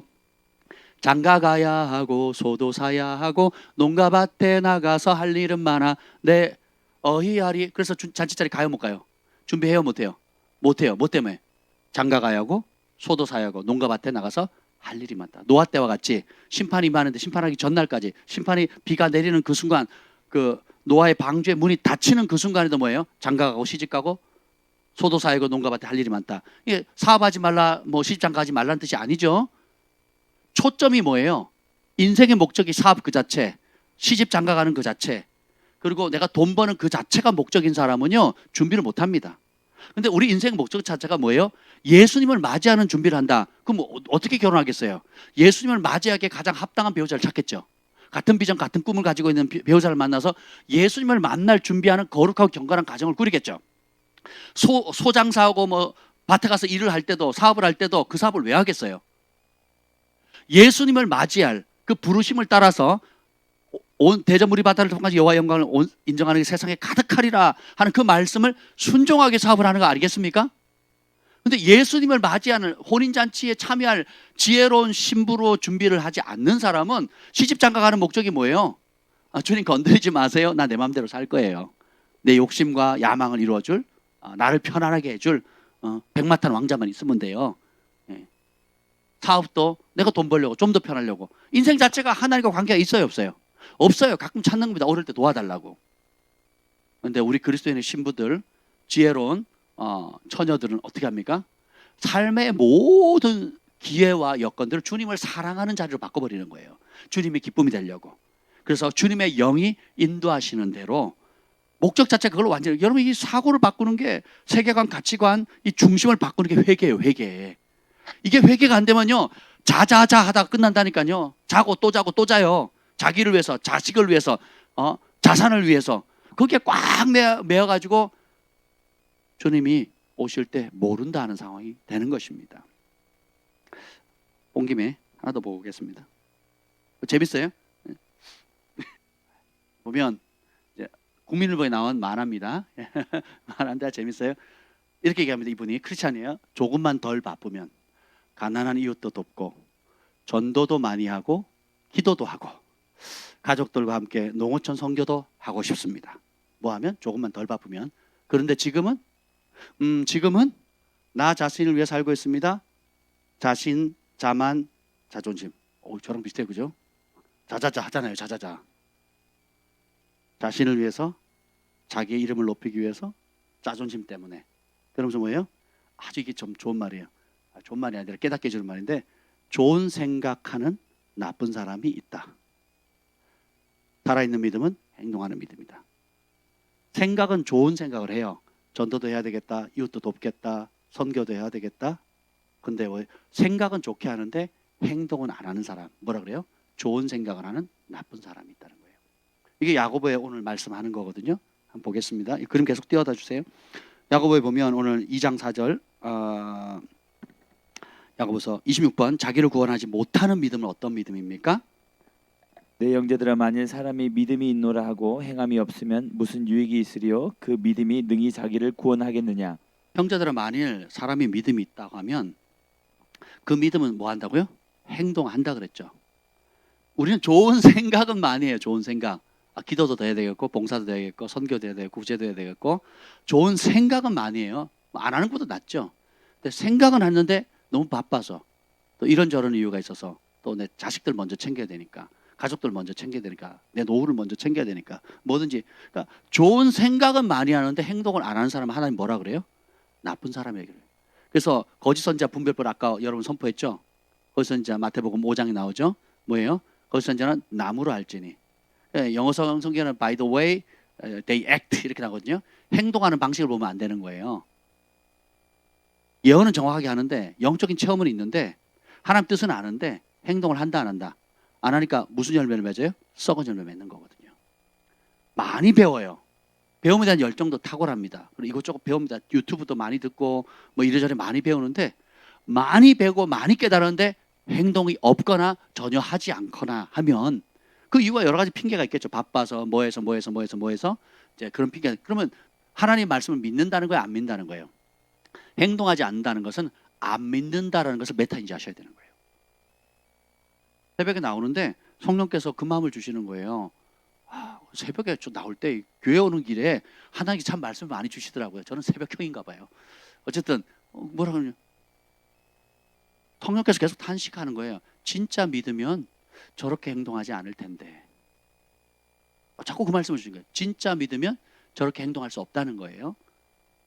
그 말은 뭐예요? 성령께서 믿는다고 하지만 실제로 하늘이 인정하는 믿음이 아니다? 아니라는 거예요. 진짜 나를 주인으로 생각하면 저렇게 행동하지 않을 텐데, 저렇게 시간 쓰지 않을 텐데, 저렇게 말하지 않을 텐데, 저렇게 물질을 쓰지 않을 텐데, 저렇게 인생을 설계하지 않을 텐데. 성령께서 탄식하시더라고요. 그 뭐예요? 진짜 주인은 누구다? 삼자라는 거예요. 자.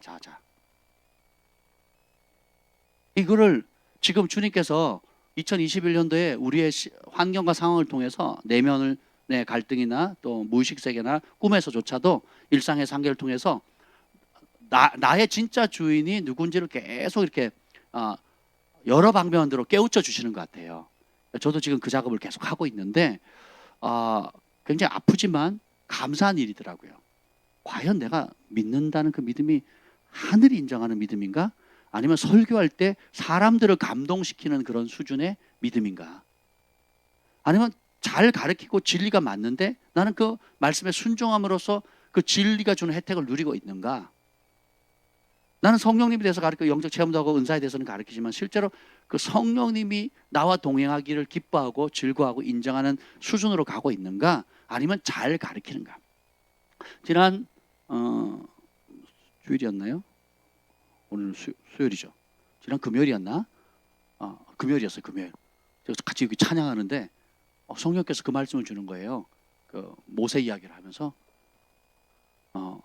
나의 종 모세는 백성을 감동시키려고 설교하지 않았더라 그러시더라고요. 나의 종 모세는 백성들에게 짠한 감동을 주려고 내 말을 전하지 않았다 그러시더라고요. 오늘날 설교가 어떻습니까?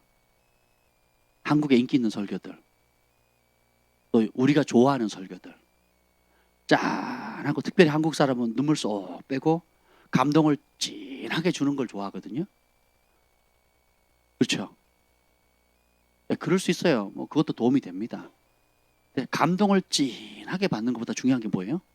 진리를 바로 하는 거거든요.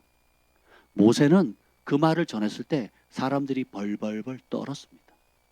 오늘 한국 강단 가운데 하나님 말씀을 들을 때에 그 듣는 유튜브 청중이든 아니면 그 교회의 성도들이 가운데 하나님 말씀에 이사야 66장 말씀처럼 그 말씀을 들을 때 두렵고 떨리게 만드는 메시지를 전하는 종들이 몇이나 되냐고요. 다 적절히 묻어갑니다.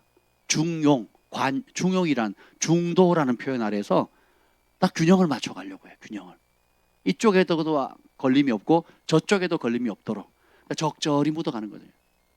오히려 예레미야처럼 바른 소리 하니까 그 말씀을 못 전하게 하고 선지자 노릇 하지 마라 그러고 남유다 선지자 보고는 북에서 예언하니까 여기서 하지 말고 남쪽에 가서 해라 그러고 북이스라엘 선지자 보고는 여기 남쪽에서 하지 말고 니네 하지 마라. 그러니까 예언하지 마라. 진리를 전하지 마라. 오히려 그렇게 맞거든요. 그러면 그렇게 듣기 싫은 소리를 한 사람이 참 선지자였어요? 아니면 백성들이 환호하는 그 메시지를 전하는 사람이 참 선지자였습니까? 선지자는 특성상 대부분 뭐예요? 듣기 싫어하는 메시지를 전했거든요. 여러분은 어떤 메시지를 듣고 싶어 하십니까? 짠하고 감동스러운 설교에 익숙해지기를 원하세요? 아니면 진리를 듣기를 원하십니까? 진리가 감정보다 확실합니다. 여러분이 말씀을 받는 태도, 말씀을 듣는 태도, 말씀을 사모하는 태도를 바르게 가지시면 좋습니다. 짠한 거, 감동적인 거, 화려한 거, 영상 확 돌아가는 거 좋은 도움이 되지만 그거 보느라고, 그거 준비하느라고 진리를 못 전한다니까요. 오늘 여기 본문에 보면 24번 보겠습니다. 24번. 왜냐하면 이 말씀을 대적하는 세력이 있거든요. 우리가 구원을 받지 못하도록 마귀가 우리 마음에서 빼앗으려 하는 것은 무엇입니까? 누가복음 8장 12절 말씀, 길가에 있다는 것은 말씀을 들은 자니 이에 마귀가 가서 그들이 믿어 구원을 얻지 못하게 하려고 말씀을 그 마음에서 빼앗는 것이요. 자, 마귀가 하는 일이 뭐예요? 뭘 빼앗는다고요? 빼앗는 자가 있고 빼앗기지 않으려 하는 자가 있어요. 또 마귀를 공격하는 무기가 뭡니까? 성령의 검, 곧 하나님의 말씀이잖아요. 그러니까 마귀는 우리가 전쟁 났을 때 적군의 병기고부터 박살내잖아요. 비행기부터 해서 무기고 화약고를 완전히 초토화시키잖아요. 예, 그런 것처럼 마귀가 제일 무시하는 건 우리의 총이나 칼이나 검이 아니고 뭐예요? 하나님의 말씀이거든요. 그러니까 우리가 무장하려면 뭘 많이 먹어야 되겠어요? 말씀 많이 암송해야 되겠죠. 암송한 걸로 선포해야 되겠죠. 선포한 그대로 실천해야 되겠죠. 그럼 누가 제일 무서워요? 그리고 그 말씀을 믿고 온유함으로 받고 순종하면 구원에 이르거든요. 근데 마귀의 유일한 관심은 그걸 흩뜨리거나 말씀을 혼잡하게 섞어버리거나 혹은 말씀을 아예 빼앗아가 버려요.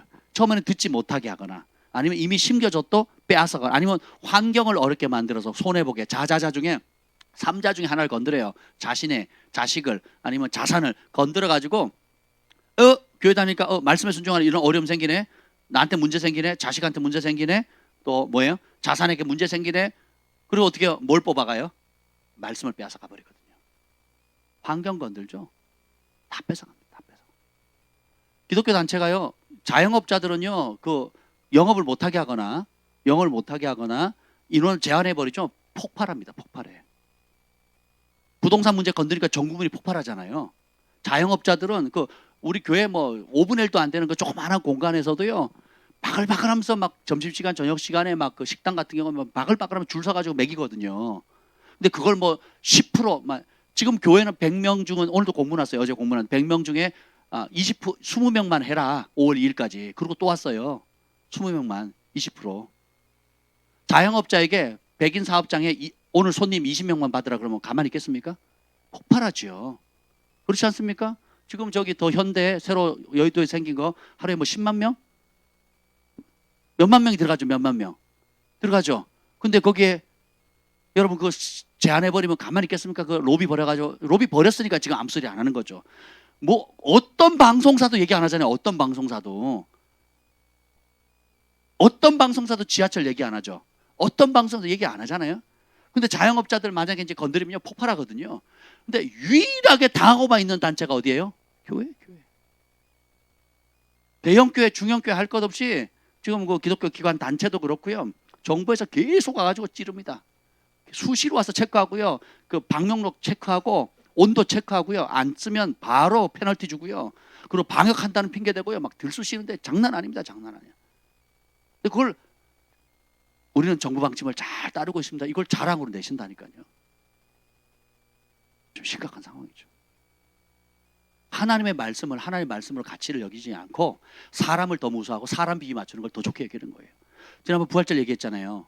부활절 때 기독교 연합 예배를 했다고 했는데 제가 그것도 이제 뒤늦게 알았어요. 박영선 씨 앞에다 세워놓고 제일 앞자리에 놓고 대통령 축사 했잖아요. 근데 그 다음 날이 뭔지 아세요? 우리 서울시 선거일이었잖아요. 선거일. 선거운동이에요. 선거운동. 선거운동 아닙니까? 그거? 사전선거운동 아니에요? 그죠? 교회에서 각 단체 복음주의 교단들 모여가지고 한국을 대표하는 교회 모여가지고 교회에서는 장소만 빌려줬다 그러더라고요. 빌려준 것도 그렇고. 그래가지고 캐치프레이즈가 뭡니까? 부활절날 캐치프레이즈가 탄소 배출 감축. 진짜 감축할 일입니다. 진짜 감축할 일이야.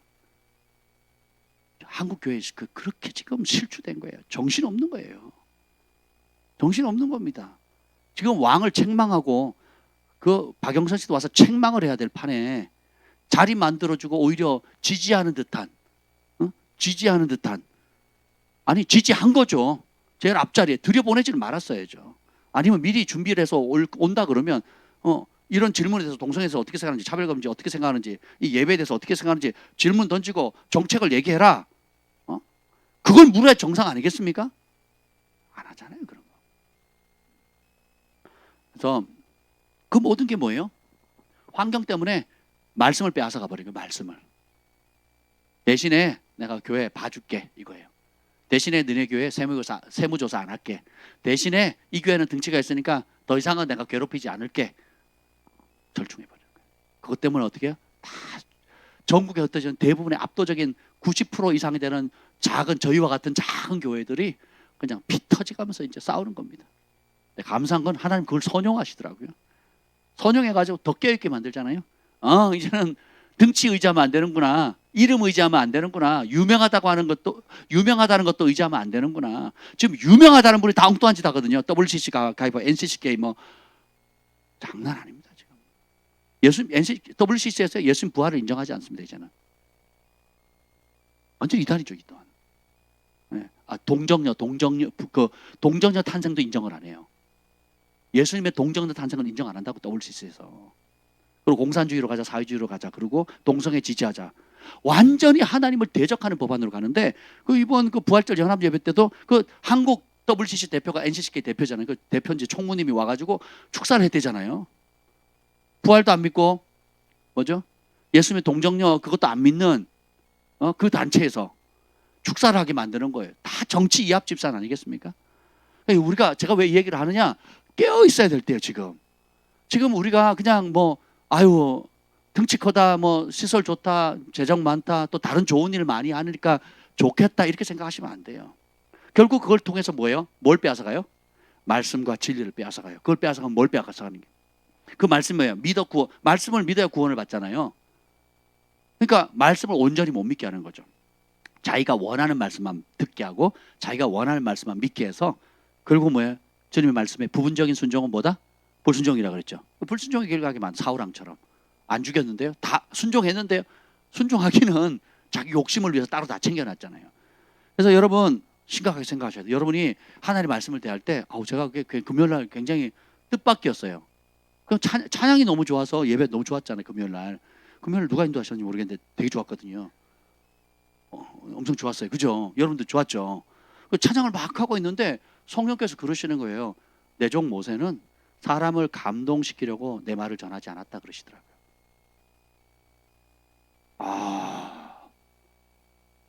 이런 얘기 들어보셨어요, 여러분? 저는 처음 듣는 것 같아요. 제 평생에 이런 메시지는 처음 듣는 것 같아요. 여러분 들어보신 적 있습니까? 얘기 좀 해보세요. 정직하게. 저는 성령께서 주신 메시지라고 믿어요. 내 종은, 내 참종 모세는 내 백성에게 감동을 주려고 설교하지 않았다는 거예요. 내 말을, 진리의 말을 그냥 전했다는 거예요. 우리 설교자들이 진리의 말씀을 전하는 게 우선이 돼야 돼요. 감동을 주는 게 우선이어야 돼요. 진리에서야죠. 그 진리를 감동스럽게 전하면 더 좋겠지만, 모세가 무슨 영화 배우였습니까? 아니 스토리텔러였어요? 모세가 자신을 뭐라 합니까? 나 못 가요. 이유가 뭐예요? 말 못한다 그러죠. 바울도 편지 씁니다. 바울을 반대하는 세력이 뭐라고 해요? 이렇게 얘기합니다. 바울은 글은 잘 쓰는데 말은 못해. 근데 바울을 반대하는 적대 세력은 말은 잘하거든요. 근데 진리는 없어요. 그러니까 바울도 말을 잘했다 못했다? 못했어요. 그러니까 바울이 내 말과 전도함이 사람의 지혜라 공교로운 그때 웅변스러워 유창한 말로 하지 않고 다만 성령의 나타남으로 했다 그랬잖아요. 그게 자랑이었죠. 우리가 결국은 여러분들이 정말 좋아하는 것을 가까이 하게 되고 좋아하는 것을 먹게 되고 좋아하는 것을 누리게 되는 거예요. 진리의 말씀을 사랑하면 진리의 말씀을 듣는 귀, 보는 눈이 있어요. 그리고 그걸 순종함으로 그 진리가 주는 자유, 진리가 주는 혜택과 은총을 받게 돼요. 근데 진리보다 그 부가적인 거, 감동스러운 거, 짠한 거, 또 내가 원하는 거, 내 비위를 맞추는 것에 익숙해지죠. 그럼 어떻게 해요? 미혹됩니다. 미혹은 하루아침에 되는 게 아니에요. 서서히 방향이 틀어져요. 서서히. 진리보다 거짓을 사랑하고,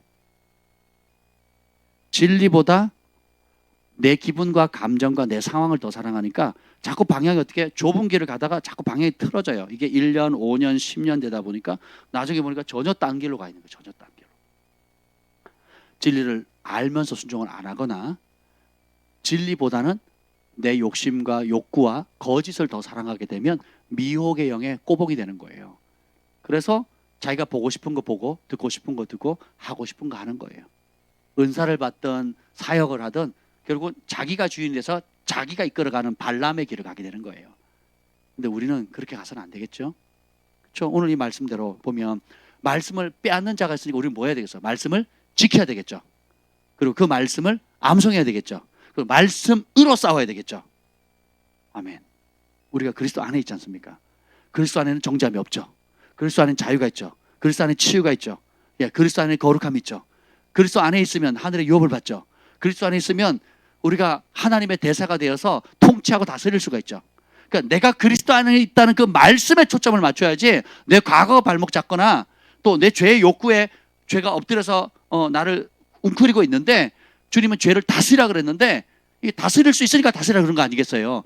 다스릴수록 도와주시잖아요. 오늘 여기 보면 주님께서 우리를 위해서 이제 28번 항상 살아계신 예수님은 지금 우리를 위해서 무엇을 하고 계십니까? 히브리서 7장 25절 말씀. 그러므로 자기를 힘입어 하나님께 나아가는 자들을 온전히 구원하실 수 있으니 이는 그가 항상 살아계셔서 그들을 위하여 간구하심이라. 누구를 힘입는 사람을 구원하신다고요?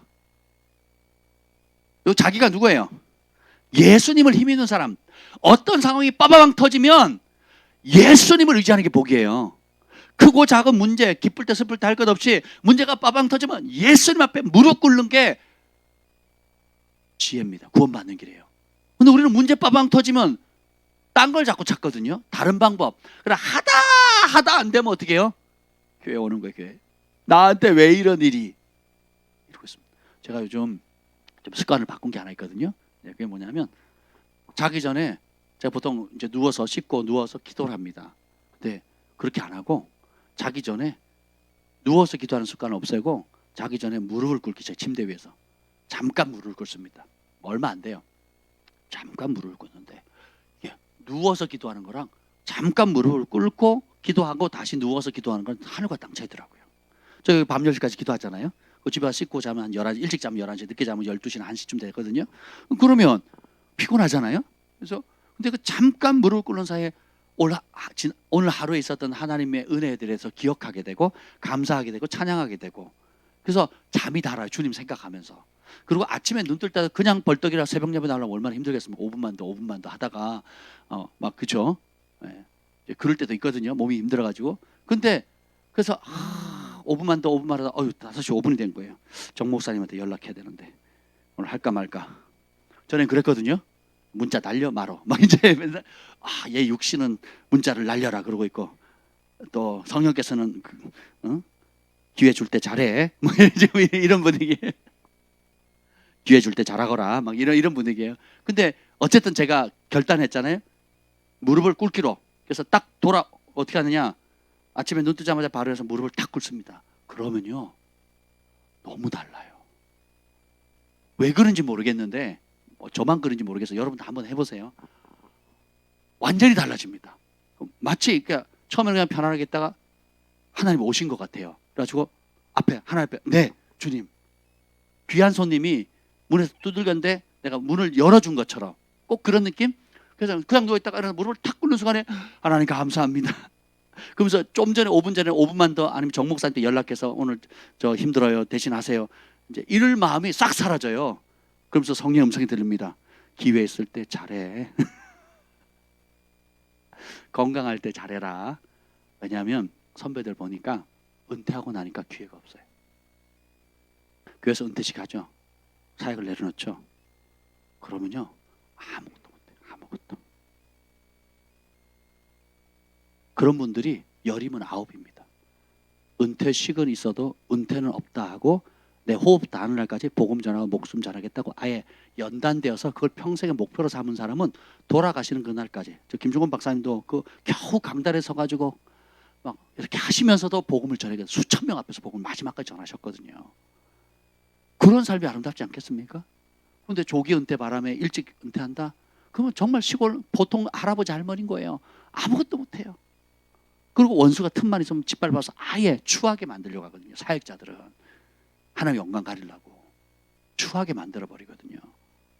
그러면 안 되거든요. 그리고 마지막 호흡 닿는 그날까지 사명의 길 가야 돼요. 남는 거 세 가지라고 그랬잖아요. 하나님, 부르심, 영혼 살리는 거. 여러분이 뭐 무슨 부르심이든 뭐 어떤 상황이든 호흡 닿는 그날까지 마지막까지 그 세 가지만 하시면 돼요. 하나님 선택하고 하나님 기쁨 되겠다. 그리고 나 부르심, 호흡, 내가 호흡 붙어 있는 이유가 뭐래요? 사는 지금 이유가 부르심을 이루라 이거예요.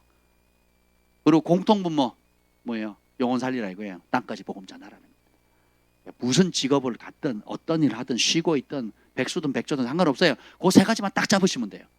그럼 여러분 영원을 위해서 흔들리지 않는 복을 받게 되는 것입니다. 아멘. 그래서 25번에 우리 영혼을 구원할 말씀에 대해서 어떤 태도를 가져야 합니까? 야고보서 1장 21절.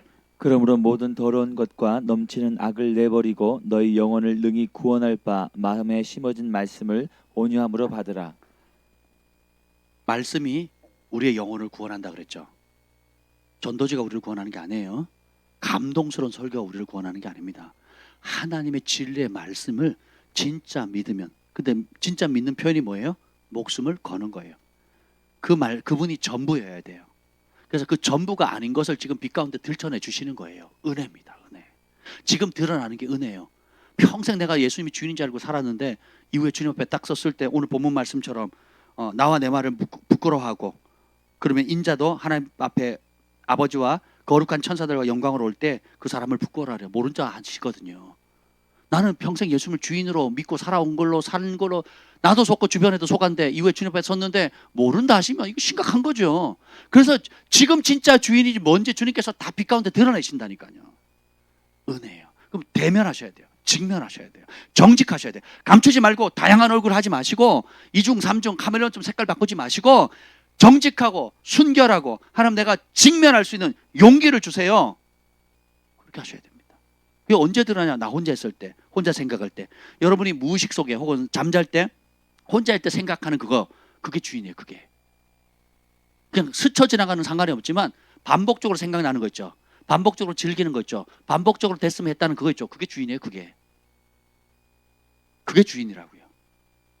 정상적인 그리스도는 오늘 오스왈 챔버스처럼 세월을 아끼는 게 뭐예요? 예수님과 사랑에 빠지잖아요.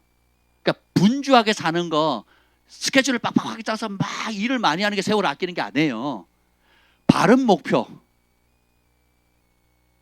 빨리 가는 길이 성공이 아니라 그랬잖아요. 옳은 길, 진리의 길을 가야 되거든요. 예수님 안에 있으면 자유를 누려요. 예수님 목표면 매 순간 내 호흡과 같네, 내 호흡과 같네 찬양하잖아요. 그러니까 진짜 호흡 같은 거 예수님 생각하는 게 너무 좋고 잘 때도 저 예수님 생각하거든요. 눈 뜨면 제일 먼저 예수님 생각하고 그리고 무시로 예수님 생각하고 제가 여러분 볼 때 상담할 때나 여러분을 지도할 때 제일 먼저 뭔 생각하는 줄 아세요? 하나님이 뭘 기뻐하실까? 항상 하나님이 이 문제, 이 사건, 이 상황 속에서 하나님이 뭘 원하실까? 무조건 그 질문 던집니다. 다른 질문 안 해요, 제가. 하나님이 가장 기뻐하는 것, 또 하나님이 가장 안타까워하는 것, 하나님이 제거하기를 원하시는 것, 하나님의 부르심, 하나님의 약속, 하나님이 하실 일, 또 하나님께서 지금 원하시는 것, 하나님 지금 원치 않는 게 뭔가 오로지 그것만 생각한다니까요. 그걸 알고 싶은 분, 그걸 사모하시는 분만 저한테 상담하시면 돼요. 다른 거 구하시면 전 줄 게 없습니다. 전 뭐 별로 드릴 게 없어요. 제게 그게 사명이고 거기에 분별력을 주셨고 또 그 일을 하라고 주님께서 이 땅에 보내셨기 때문에 저 늘 그 생각만 하거든요. 그리고 기도할 때 여러분 중보할 때 전에는 그랬어요. 목사님 우리 아들 위해서 기도해 주세요. 우리 딸을 위해서 기도해 주세요. 뭐 사업을 위해서 시험을 위해서 기도해 주세요. 그러면 네 알겠습니다. 중보하겠습니다. 이렇게 기도했거든요. 지금 그렇게 안 합니다. 그럼 또 뭐라 기도하겠어요? 하나님 이런 자녀를 위한 기도 제목이 있는데 하나님 뜻은 뭐지요? 이 질문을 합니다. 또 하나님 질문이 그분의 기도 제목과 반대예요. 하나님 뜻이. 그럼 반대가 이루어지도록 기도합니다. 받는 대로 다 기도하는 게 아니고 여러분이 저에게 기도 부탁하거나 또 뭐 상담하는 이 내용들이 어떠하다 할지라도 하나님의 뜻이, 하나님의 그 각자 개인과 상황에 가장 알맞는 하늘에서 이루어진 뜻이 그 분에게, 그 사건의 그 상황 속에 이루어지도록 기도하는 거예요. 그럼 내가 하나님 편이 되는 거죠. 그럼 나는 하나님 기뻐하는 참종이 되는 거고. 근데 여러분이 원한다고 여러분 비에 맞춰가지고 여러분 색깔대로 기도하면 저는 뭐예요? 사람의 종인 거예요. 사람의 종. 예. 잘못되면 바른 길로 가는데 힘들어하면 힘을 실어줘야 되고 용기를 실어줘야 되고, 그렇죠? 그래야 되지 않겠습니까? 저는 이제 그렇게 산다고요. 그렇게 생각하고 산다고요. 여러분은 하루에 뭘 생각하십니까? 혼자 있을 때 또 무엇을 주로 생각하고 묵상하십니까? 그게 예수님을 생각하는 게 세월 아끼는 거예요. 그리고 예수님께 들을 생각, 예수님의 기쁨이 되려고. 예수님 뭘 원하세요? 예수님 나를 통해서 뭘 하기를 원하세요? 오늘 이 하루를 주셨는데 어떤 일을 하기를 원하세요? 아니면 꼭 일이 아니라도 예수님과 함께 있는 게 좋아요. 예수님을 찾습니다. 주님, 그냥 소소한 대화를 하는 거예요. 마치 우리 여자분들이 수다 사역을 하듯이 그냥 이런저런 도란도란 재밌는 얘기를 하잖아요. 그처럼 예수님과 대화를 하는 거죠. 그러다 보면 주님께서 말씀을 주실 때가 있죠. 그러면 그런 말씀에 순종하면 되는 거고, 또 기록된 말씀, 암송한 말씀, 선포한 말씀, 오래전에 받은 약속의 말씀들, 그런 말씀이 이루어지도록. 여기 보면 그래서 우리의 두 가지 해야 될 게, 모든 더러운 것 넘치는 악을 버려야 돼요. 말씀이 오면 악이 뭔지 선인지가 분간이 돼요. 자기 소견이 아니라. 두 번째, 우리 영혼을 구원하신 하나님의 말씀을 온유함으로 받아요. 아무리 이렇게 거칠고, 제가 이렇게 하나님 어떤 사람 귀하고 큰 일에 쓰나 봤더니 성격이 좀 그런 사람이 있어요. 저희 교회도 그런 사람이 있어요. 뭐 성격은 좀 그래, 좀 제 취향이 아니에요. 뭐 저도 취향이 있습니다, 여러분. 뭐 아무나 다 받아주는 게 아니에요. 근데 저도 제 취향이 아니에요. 진짜 좀 그래요. 좀 그런데 하나님 되게 기뻐하세요. 제 취향이 아닐 뿐이지 하나님이 어마무시하게 기뻐하는 사람이 있더라고요. 왜 그런지 아세요? 어떤 상황이든지 문제가 빠방 터지거나 또 하나님 뜻이나 말씀이 임하죠. 어린아이처럼 순종합니다. 예를 들면 형제님 3시간 기도하셔야 되겠습니다. 그럼 어떻게 하는 줄 아세요? 네, 그럼 3시간 합니다. 지금은 시즌이 좀 어려워서 지금 돌파가 필요한데 7시간 하셔야 될 것 같아요. 그건 어렵겠는데 그럼 5시간 어떠세요? 그럼 5시간 하겠습니다. 그리고 비즈니스 하는 사람이 낮 시간에 와가지고 5시간 기도하는 거예요. 7시간 채우고. 어린아이처럼 하나님 말씀이니까 이 시즌을 돌파하려면, 하나님 뜻을 이루려면, 하나님께 원하는 그걸 하려면 그냥 어린아이처럼 받고 온유함으로 그냥 받는 거예요. 온유는 시키면 그냥 쪼르륵 갑니다. 온유하면 네, 밤에도 음식 쓰레기 필요하고 하면 네 하고 갔다 옵니다. 하나님 말씀하시면 근데요 목사님 좀 쉬운 길 없을까요? 좀 다르게 하면 돼요. 좀 미루면 안 될까요? 벌써 태도가 달라요. 그런 사람들은 미루는 만큼 부르심의 자리로 멀어져 가는 거예요. 둘러가는 겁니다. 근데 보세요, 정말 하나님이 정말 귀하게 쓰는 사람들이 훈련하는 방식을 보면요, 따라서 즉각 순종, 정말 순종에 빨라요. 그리고 다른 거 안 봐요. 다른 거 하나님 뜻이라면 그게 최고예요. 최고. 그게 최고입니다. 최고. 근데 핑계가 많고 또 여러 가지 피해갈 꼭 그거 말고 좀 다른 좀 길이 없을까요? 태도 자체가 그런 사람이 있어요. 그러니까 상담을 해보면 처음부터 끝까지 하나님 뜻을 알고자 왔는데요, 이 일에 대해서 알고 싶어요 라고 말은 하는데, 얘기를 하면 자꾸 결론은 화제를 어디로 끌고 가냐, 그것도 좋은데 요런 방법은 좀 어떨까요? 요렇게 가면 안 돼요. 자꾸 비껴갈 길, 혹은 지금 해야 되는데 좀 시간 좀 미루면 안 될까요? 이런 식으로. 뭐예요? 마음에 진짜 믿는 게 다른 데가 있는 거예요. 내 마음의 소원, 내 인생의 목표, 그리고 내가 오늘 살아갈 목표가 다른 곳에 가 있어요. 근데 참 감사한 게 저희 교회에 순종에 빠른 분들이 참 많습니다. 즉각 너무 제가 화들짝 놀랄 정도로. 어느 날 김 목사님 그러더라고요. 여보, 당신 말 조심하셔야 돼요. 왜? 그랬더니 바로 움직여요. 조심하세요. 그러더라고요. 사람들이 바로 움직여요. 조심하셔야 된다. 특별히 그런 부분에서는 진지하게 제가 화들짝 놀랐어요. 그런 분이 몇 분 계셔가지고 한번 너무 제가 화들짝 놀란 적이 몇 번 있어가지고 진짜 더 조심해야 되겠다 그런 생각이 들더라고요. 근데 보세요, 하나님 기뻐하세요. 하나님의 말씀이라면 그런 줄 알아요. 그리고 그것이 최고의 길이라고 믿는 겁니다. 이해가 안 되고 납득이 안 되고 또 형편에는 맞진 않지만 하나님 기뻐하신다면 제일 좋구나. 그거 잡고 물질을 심는 것도 보세요. 주님께서 어떤 감동을 주면 즉각 심거든요. 네, 금식 즉각 하거든요. 또 뭐 기도 시간 채워라 즉각 하거든요. 또 뭐 무슨 죄를 끊어라 물건을 치워라 그러면 즉각. 이게 복이에요. 이게 복. 항상 이 두 분은 여기 항상 앞에 앉으세요. 당분간 맞죠? 네. 아이고 진짜 이분들은요 예수님 아니면 정말 뭐 저희도 그렇지만 이분들은 제명에 못 사실 분들이었어요. 제가 봤을 땐 그래요. 제가 봤을 때. 보세요. 근데 그 위기가 하나님의 말씀을 어려하지만 온유함으로 받으니까 즉각 순종하시잖아요. 그러니까 기적이 즉각. 작년 올해 표면적으로 나타나는 기적 가운데 간증거리가 제일 많은 가정이 어디 있어요? 제일 앞에 앉았잖아요. 우리 앞으로 간증거리 많은 사람 순으로 이렇게 앉도록 하죠. 아니 그럼 바꿀까요? 순종의 속도에 빠른 만큼 앞쪽으로 앉는 걸로 하죠. 아멘. 왜 아멘 안 하세요? 그러니까 여러분도 하나님께 이렇게 귀한 분들을 보내주신 걸 보면 서로를 보면서 좀 위로가 되지 않습니까? 질투나세요? 그런 질투면 좋은 질투예요. 많이 시기하세요. 나도 그런 복을 받으리라. 그러니까 산기도 가세요. 금식하시고 부부가 돌아가면서 금식하시고. 네, 그런 건 안 하려고 콩고름만 받으려고. 그렇죠? 순종은 안 하고 콩고물만 얻어먹으려고 자꾸 그러거든요. 그러니까 안 되는 거예요. 자꾸 피해갈 길, 다른 길, 둘러갈 길, 미루는 길을 택하면 얻는 게 없죠. 그래서 주님이 믿음이 있노라고 행함이 없으면 그 믿음이 구원 못한다 그랬잖아요. 그러니까 정말 우리가 믿으면 믿는 그대로 행동하는 거예요. 그게 믿는 거예요. 그러니까 행동했을 때 믿었다가 결론이 되는 거예요. 행동까지 안 가면 안 믿는 거예요. 여러분이 믿는 바를 행동하지 않으면 안 믿는 거라고 인식을 하셔야 돼요. 그럼 여러분이 행동 안 했다 그러면 내가 믿은 거예요, 안 믿은 거예요? 안 믿었다라고 인식을 하셔야 돼요. 그래야 회개가 돼요.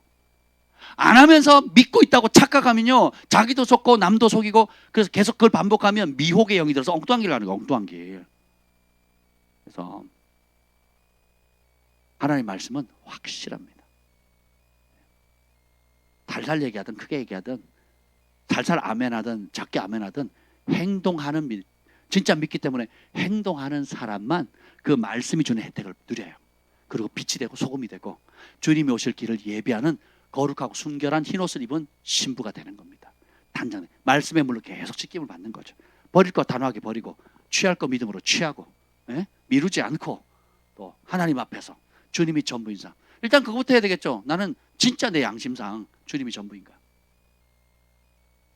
내게 시간이 주어질 때 예수님을 생각하는 게 제일 행복하다. 이런 분만 아멘.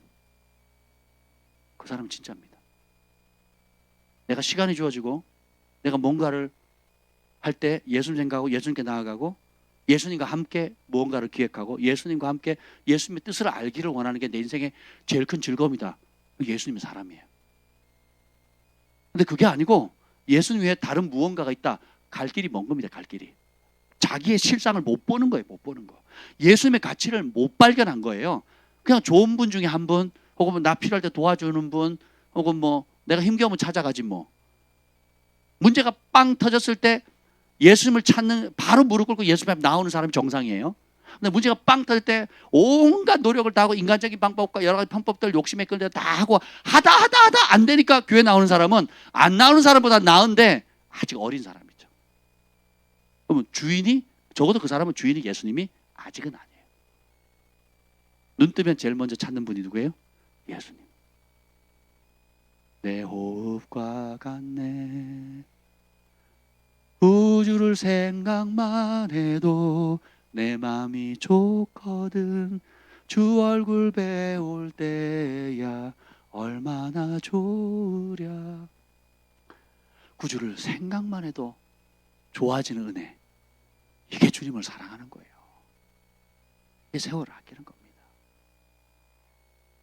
그리고 주님이 나를 충성되이 여겨서 작은 일부터 소소한 일을 맡기실 때 감동을 주실 때 즉각 순종하는 거, 기쁨으로 순종하는 거. 우리 5년은 한밤중에 나지고 먹고 새벽에 뭘 얘기를 하잖아요. 그러면 네 아빠, 네 엄마 쪼르륵 갑니다.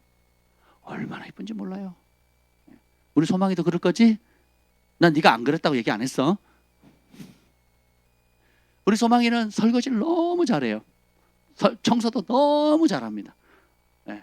그리고 본인이 뭘 하기를 위해서 뭘 이렇게 해주면 너무 잘합니다. 우리가 정말 사랑하면 사랑하는 분, 또 사랑하는 그 일을 위해서는 새벽이고 밤이고 낮이고 어려움이 없어요. 근데 다른 걸 사랑하죠. 그러면 진짜 사랑할 것은 버림받게 됩니다. 멸시를 받게. 그러니까 재물과 하나님을 겸하여 섬길 수 없다. 이를 중이이고 저를 경이이고, 그죠? 그리고 이를 사랑하고 저를 미워한다. 안 사랑하는 게 아니라 미워한다 그랬거든요. 주님께서 우리를 그 자리로 계속 이끌어 가십니다. 정말 복된 시즌이에요, 여러분. 따라합시다. 복된 시즌이다. 진짜가 되는 시즌이고, 진짜 정결하게 되는 시즌이고, 진짜 주인을 예수님으로, 예수님이 아닌 가짜들이 숨겨져 있었던 모든 것들이 들통나고 말씀의 물로 씻겨져 가는 시즌이에요. 성령의 불로 태워져 가는 시즌이에요. 그럼 그 혜택을 받으셔야 돼요.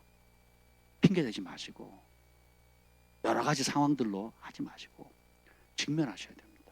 직면하시고, 특별히 3자 대면 하셔야 돼요. 자기, 자식, 자산 3자 대면 하셔야 됩니다. 네. 그리고 예수님만 남는 은혜가 있기를 예수님으로 축복합니다. 야, 29번 30번 읽고 마칠게요. 29번, 우리가 예수님께 영원한 영광을 돌려야 할 이유는 무엇입니까? 디모데후서 4장 18절 말씀. 주께서 나를 모든 악한 길에서 건져내시고 또 그의 천국에 들어가도록 구원하시리니 그에게 영광이 세세 무궁토록 있을지어다. 우리를 천국에 들어가도록 구원하시는 분이 누구예요? 주님이 하셔요. 여러분이 주님을 사랑하는 그 일만 택하면 주님이 하십니다. 이게 은혜예요. 혼자 가버리도록 내버려 두지 않아요. 내가 진짜 마음을 다해 사랑하기로 선택을 하면 주님이 인도하시고, 주님이 공급하시고, 주님이 도와주시고, 주님이 은총을 주세요. 아멘. 그 길을 갈 자 여기 있습니까? 그 길을 갈 자, 그 좁은 길을 선택할 자, 선택만 하면 주님이 도와주십니다. 순종만 하면 주님이 은총을 주시는 거예요. 그래서 모든 악한 일에서 건져내시고, 몇 가지 악한 일? 모든 악한 일 건져내시고 천국에 이끌어 구원하시리 그의. 그래서 마지막 날에 주님 앞에 섰을 때 부를 감사의 노래가 뭡니까? 계시록 19장 1절. 이 일 후에 내가 들으니 하늘에 허다한 무리의 큰 음성 같은 것이 있어 이르되 할렐루야, 구원과 영광과 능력이 우리 하나님께 있도다. 그 구원받은 백성들이 뭐라고 찬양합니까? 내가 받은 구원, 내게 주신 영광, 내게 부어주신 능력이 다 누구 거? 하나님 거라는 거. 하나님 거. 자랑할 게 있다 없다? 없다. 그래서 그에게 영광이 세세 무궁토록 있을지어다. 바울이 그럽니다. 누구든지 주를 사랑하지 않는 자는 저주를 받을지어다. 이러고 고린도전서를 끝내요. 또 반면에 고린도전서 8장 3절에 보면 누구든지 주를 사랑하면 하나님도 그 사람을 알아주시느라 그랬거든요.